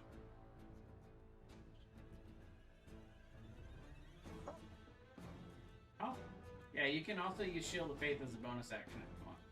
Okay, I'm trying to click on it and just pulled up a whole bunch of different things. What are you trying to click on? I'm trying to click on, whatchamacallit, lay on hands and use it. Oh, you don't have to. You just add 10 hit points to yourself. Alright, okay, so that makes my hit points at 12 now. Yep. Then I cast, blah, blah, blah, blah. Wait, where's that shield? Shield of Faith. It's in your spells. Okay. I cast Shield of Faith on Sheriff. Okay, so Sheriff, for now, your AC is increased by 2. Okay. But Nice. Claudius, you are concentrating on that spell. So every time you take damage, you'll have to make a Constitution saving throw. And if you fail the DC for that, then the Shield of Faith would go away. Okay. But Sheriff, your turn. Okay. Let me think for just a second.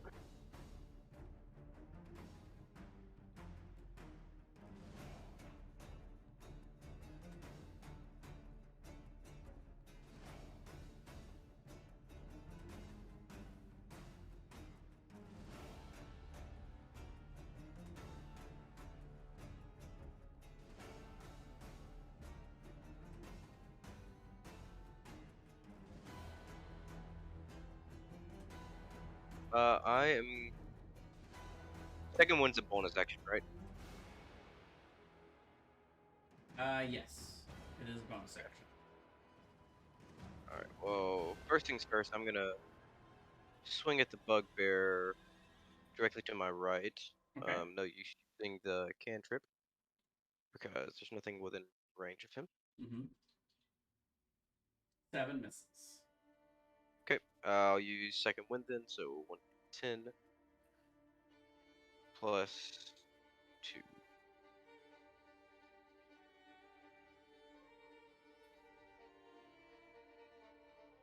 The 3.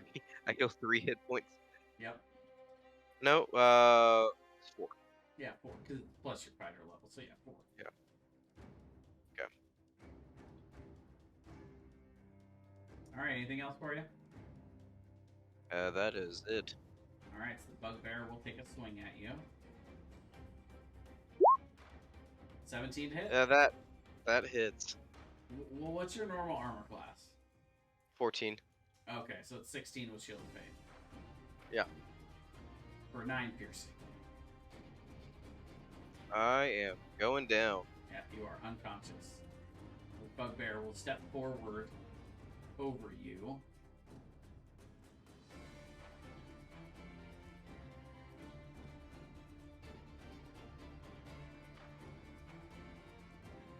And will position over Claudius. Group continues to hide. Tormar.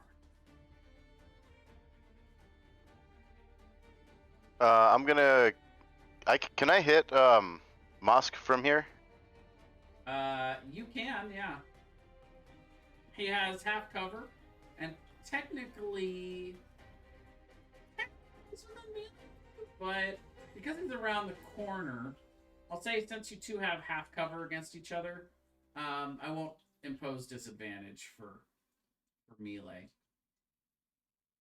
Because you guys are in these tight corridors, so he's not really threatening you necessarily, because Claudius is in between you. You can shoot over Claudius' shoulder at him if you want. Okay, yeah, I'm gonna go firebolt at him. Okay. Yep, it's too tight in that corridor. You can't quite get a good angle on him, and it goes wide.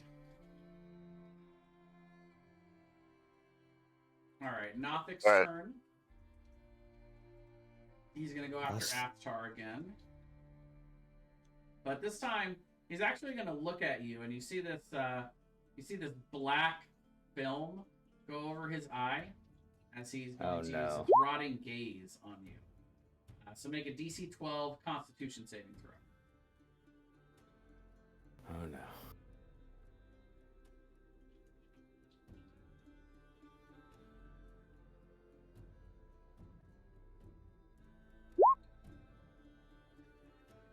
Hmm.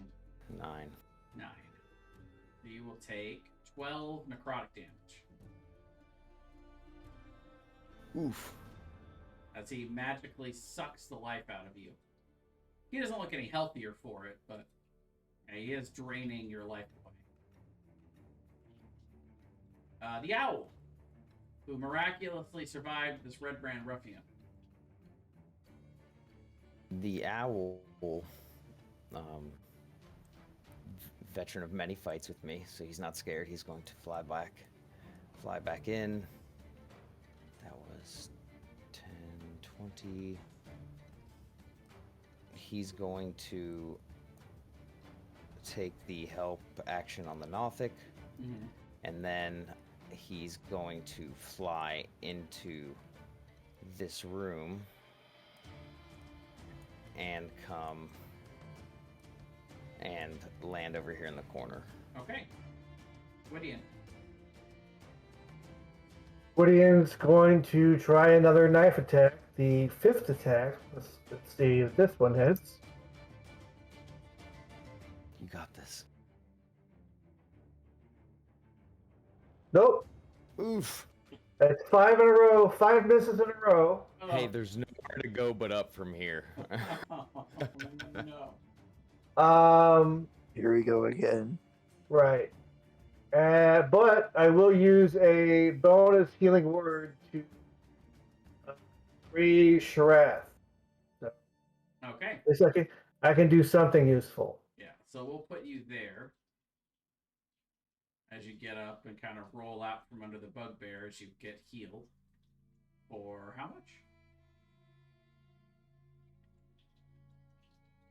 5. 5 healing. All right.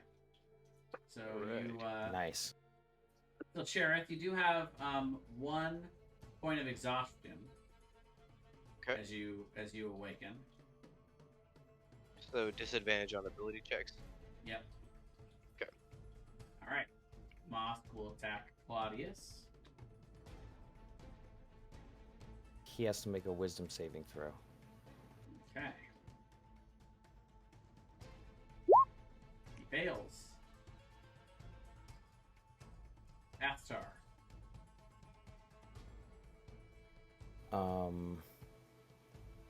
I will. I take a swing at the Nothic. Okay. See if I can get this guy to go down.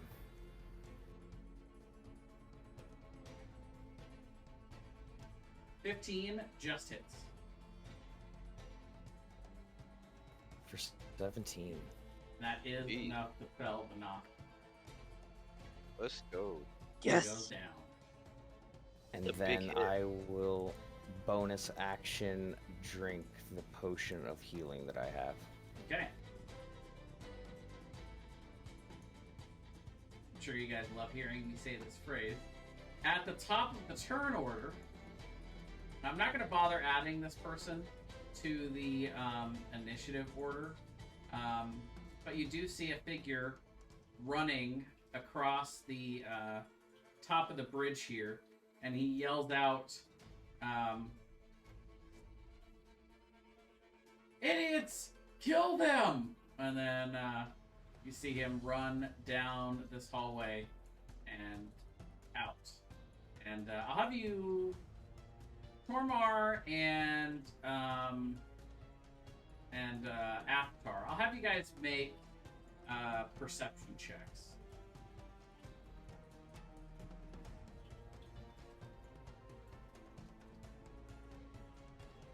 Tormar,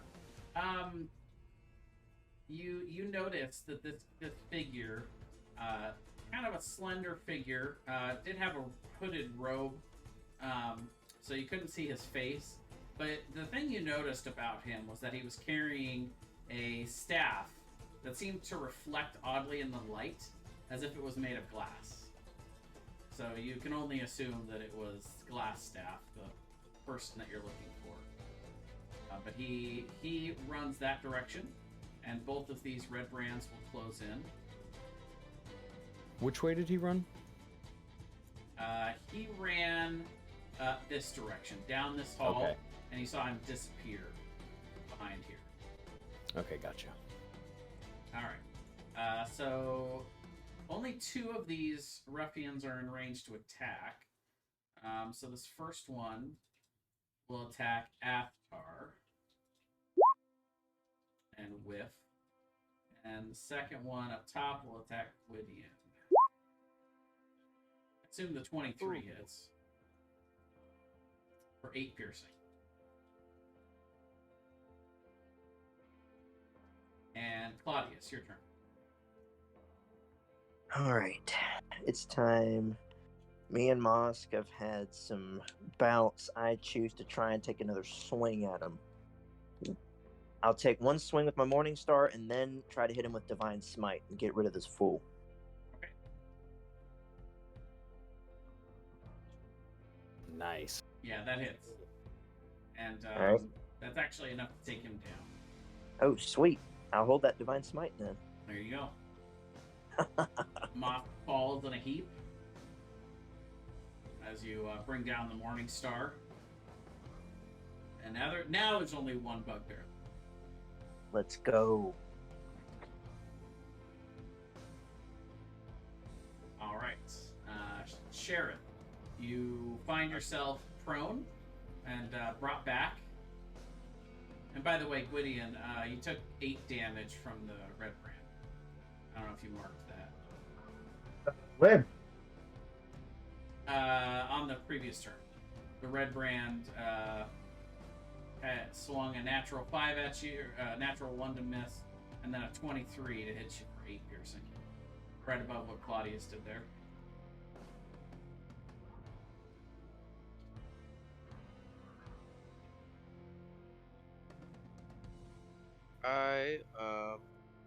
Do I have to use an action to stand up? Well, no, it's not an action. It's half your movement, so it'd be 15 feet of your movement to stand. Okay. Well, I'll stand up because I'm not moving any other place, so I'll just stand up fully. All right. I'm gonna take a swing with the last bugbear with the hand axe. All right. Yep, 17 hits. All right. Take another little chunk out of him. Anything else? For my bonus action, I want to drink my health potion. All right, go ahead. What's the roll on that? Okay.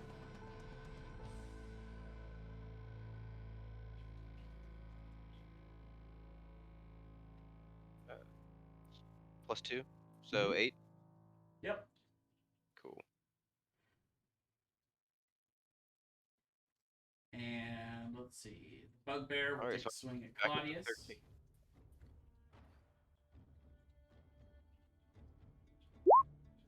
And miss with a natural 1. Group continues to hide. Tormar?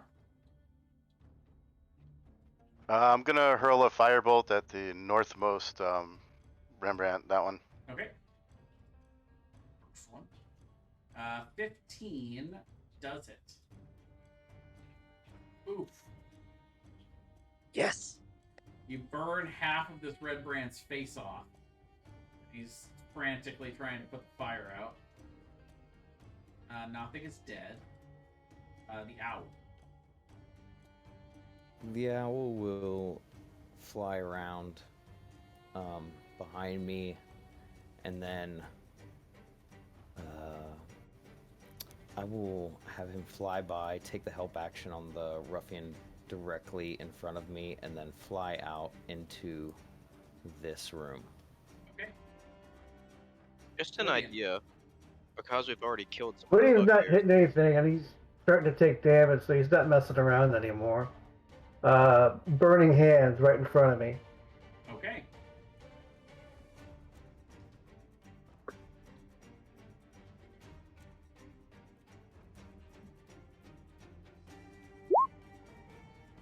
Both pass, but they'll take half damage. Of course they do. 5.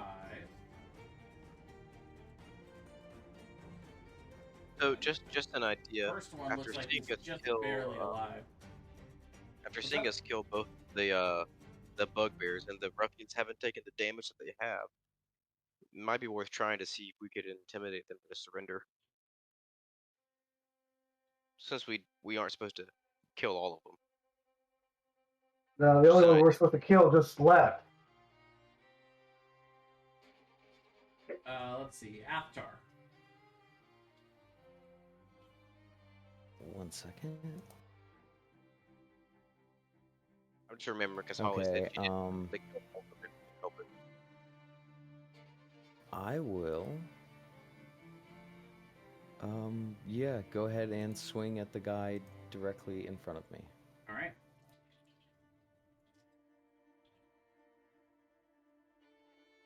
And it's Oof. gonna miss.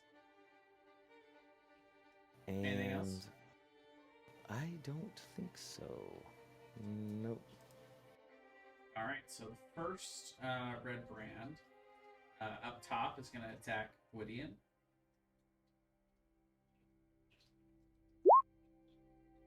(13 and 10). Miss. Oh, and did you? What did you have to heal? What do you mean? What do they have to heal? Oh, because you were at 8. Because he had hit you for 8 last turn. But he will go ahead and step back and let his buddy in. So if you want, you can take an attack of opportunity on him.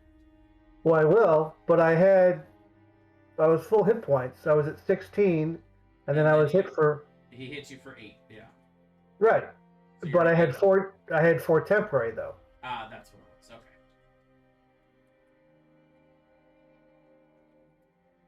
Gotcha. So if you want, you can take an attack of opportunity on the ruffian. Yeah, I'll do that. Okay.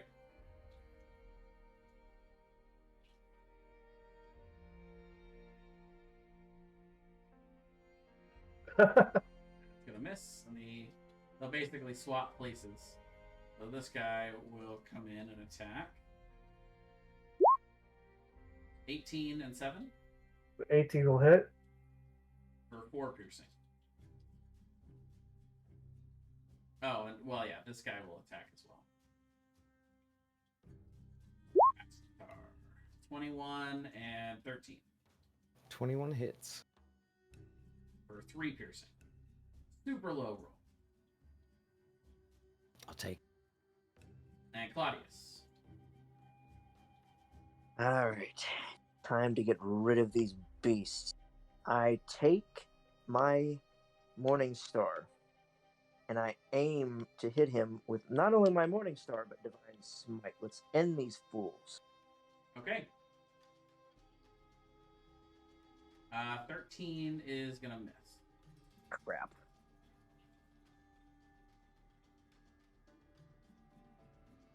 Hmm.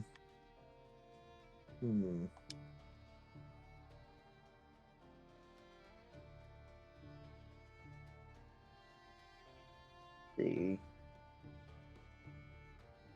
Yeah, I can't use that on anybody else.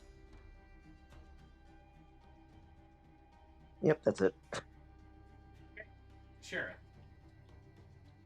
Using my handouts. Alright. That's gonna miss. Alright. A wing and a miss. Nothing else for me. Okay. Bugbear is going to swing at Claudius. 14 on this. Group Cowers and Tormar. I'm gonna hurl a fireball at the North Ruffian here. Okay. Yep, that hits. Alright. The owl. He will fly back through and take the help action on his way through and fly back into the room and land in this corner this time. Drive-by distraction time. Gwydion. Green will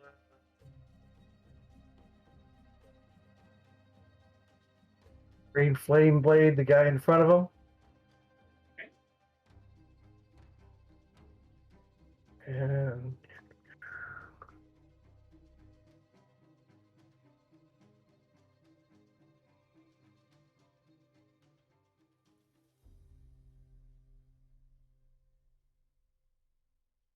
hey, a hit! Ooh. Yeah, 18 hits. Big time. So Let's yeah, go. That will kill the Red Brand Ruffian on the backside because he only has 1 HP. Right, that was the goal. And then, what, a whopping 3 damage to the one in front? Yep. He's looking rough, though. Aftar. I will go ahead and take another shot. Oh, I have to roll concentration because I got hit last time. Yeah.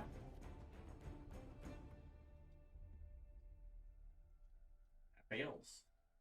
Ooh. So you lose concentration. Turn that off. And I will I still have advantage on the guy in front of me, so I will still hit him with the whip. Okay. Yep, 20 hits. Big hit.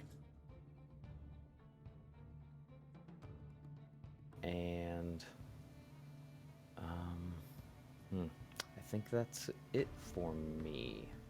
Okay. The top ruffian will attack Gwydion twice.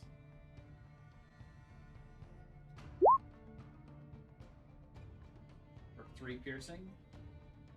And this one will attack Aftar. It's a 19 hit. My AC is 19. Get you 3. Oof. Big 3s going all around. And Claudius. I am frustrated. I wish to try and kill this bugbear and move it out of my sight. Mm-hmm. Foul beast, please. Ooh. Yeah. 20. Natural 20 hits. Yes. 14. Did you want to do anything else, or just the 14? Just the 14. Okay. Big hit, though. You strike him right at the top of the head, and it brings his head down so hard that he actually crunches some of his teeth.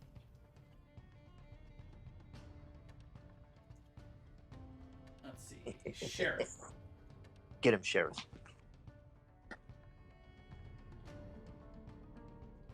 I do think I'm going to swing with my hand axe again. Okay.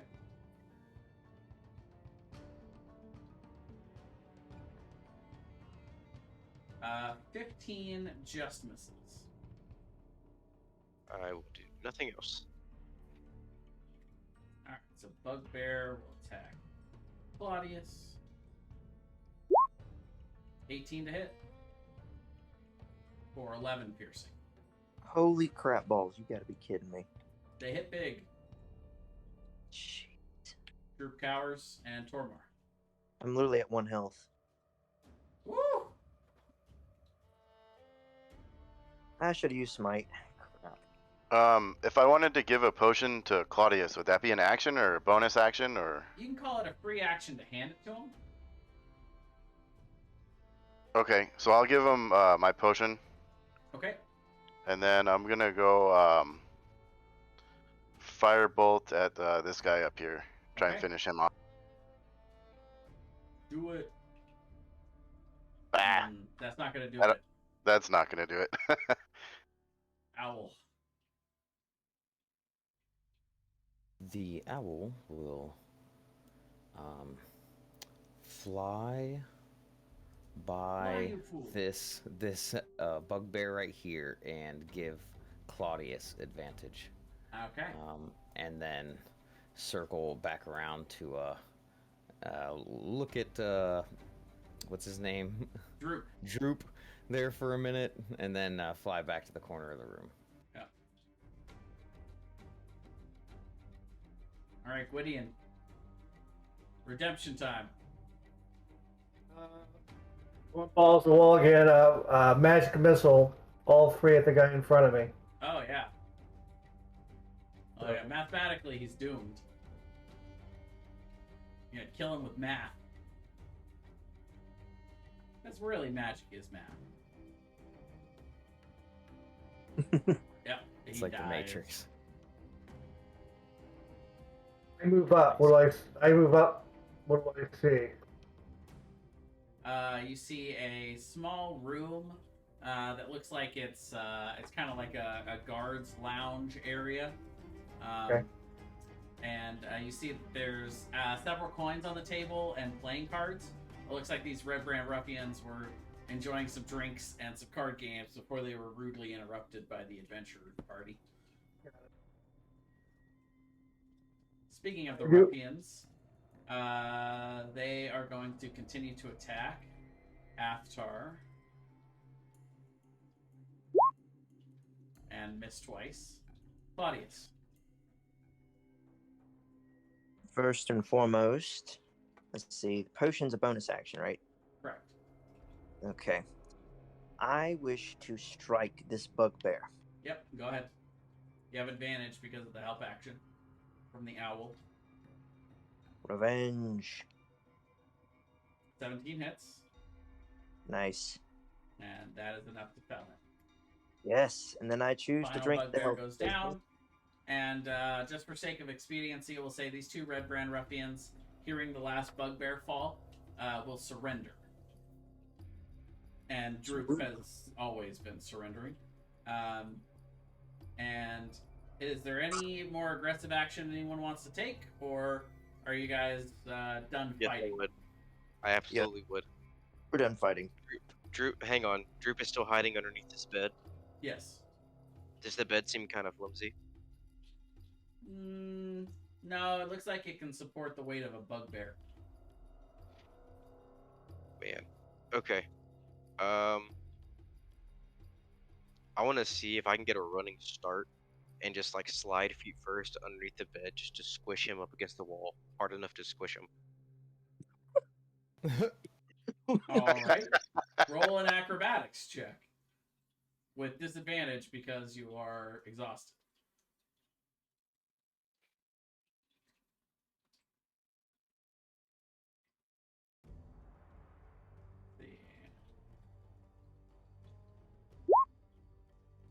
Yes, you squish him and knock him unconscious. I will I will disarm the 2 living ruffians and put them on the ground and see if anyone has rope to tie them up. Manacles too. We've got 2 Can sets we of manacles. Can we stabilize the one ruffian who's down and then tie him up as well? Yes. Yeah, you actually could stabilize all the ruffians because they haven't been dead long enough to, or they haven't been unconscious long enough to die. Okay. What are your guys' thoughts on that? Just because Apolia was telling us to try and keep as many And alive. then eventually you guys notice that Droop actually lived on his own. He's unconscious, but he actually does manage to live. You can see I actually just rolled his 3 death saves and he passed them all. Amazing. So it's up to you guys what you want to do, but that is where we will pick up next time. Okay. Nice. Cool. Good Probably fight. try and put it in my bag later. See what happens. We could always just tie him up and lock him in this room until we finish what we have to I do here. believe we should interrogate them. Because he is a named character, which makes it interesting, so. And I do speak Goblin. You guys will also note that Droop has yet to attack you. That is, yeah, interesting. We'll leave you guys on the area. Here. Cool. Alrighty. Well, thanks, guys. Yep. There's a lot of dodging and a lot of missing in that last fight. I apologize. That went on a lot longer than I thought it would. Yep. It usually does. It was a big fight. Yep. Yeah, you guys The sort of bugbears and started the to red sneak brand. around, but then just instantly your stealth was just didn't work out. Yeah. You're like, oh, there are bugbears in here. Oh shit, they noticed us. Where did the last 2 hours go? Well, it was a fun fight. Yeah. Yeah, I was feeling a little claustrophobic there. There's nowhere to yeah. go. Yeah, the walls were closing in. For sure.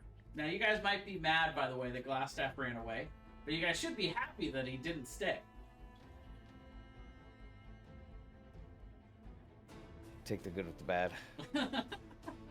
Should definitely try and Did you find guys him, really though. want to face a wizard on top of all of that? I had enough with the Nothic.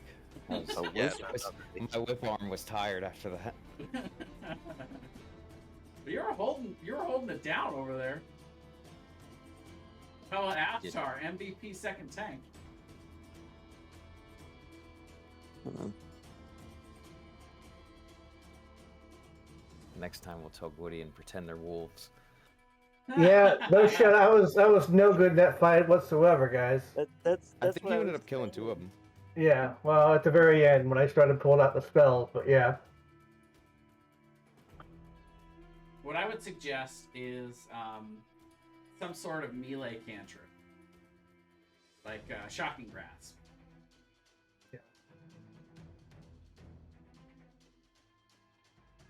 Definitely need to stock up on more healing potions.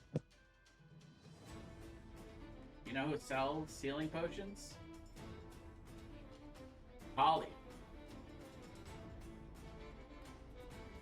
I would like to forage for some ingredients to see if I can make some. At some Do you point. have an alchemist kit? Yeah, I have alchemist and herbalism proficiency. Nice. Yeah, so you can actually make them for 25 gold, and it only takes 1 day. 25 gold worth of alchemy supplies. And if you want to forage, then I've got a whole thing for that, but it would require downtime. Gotcha. Alrighty. Well, thanks for playing tonight, guys. That was really Yep. fun. Yep. And I'll Thank see you you. guys next week.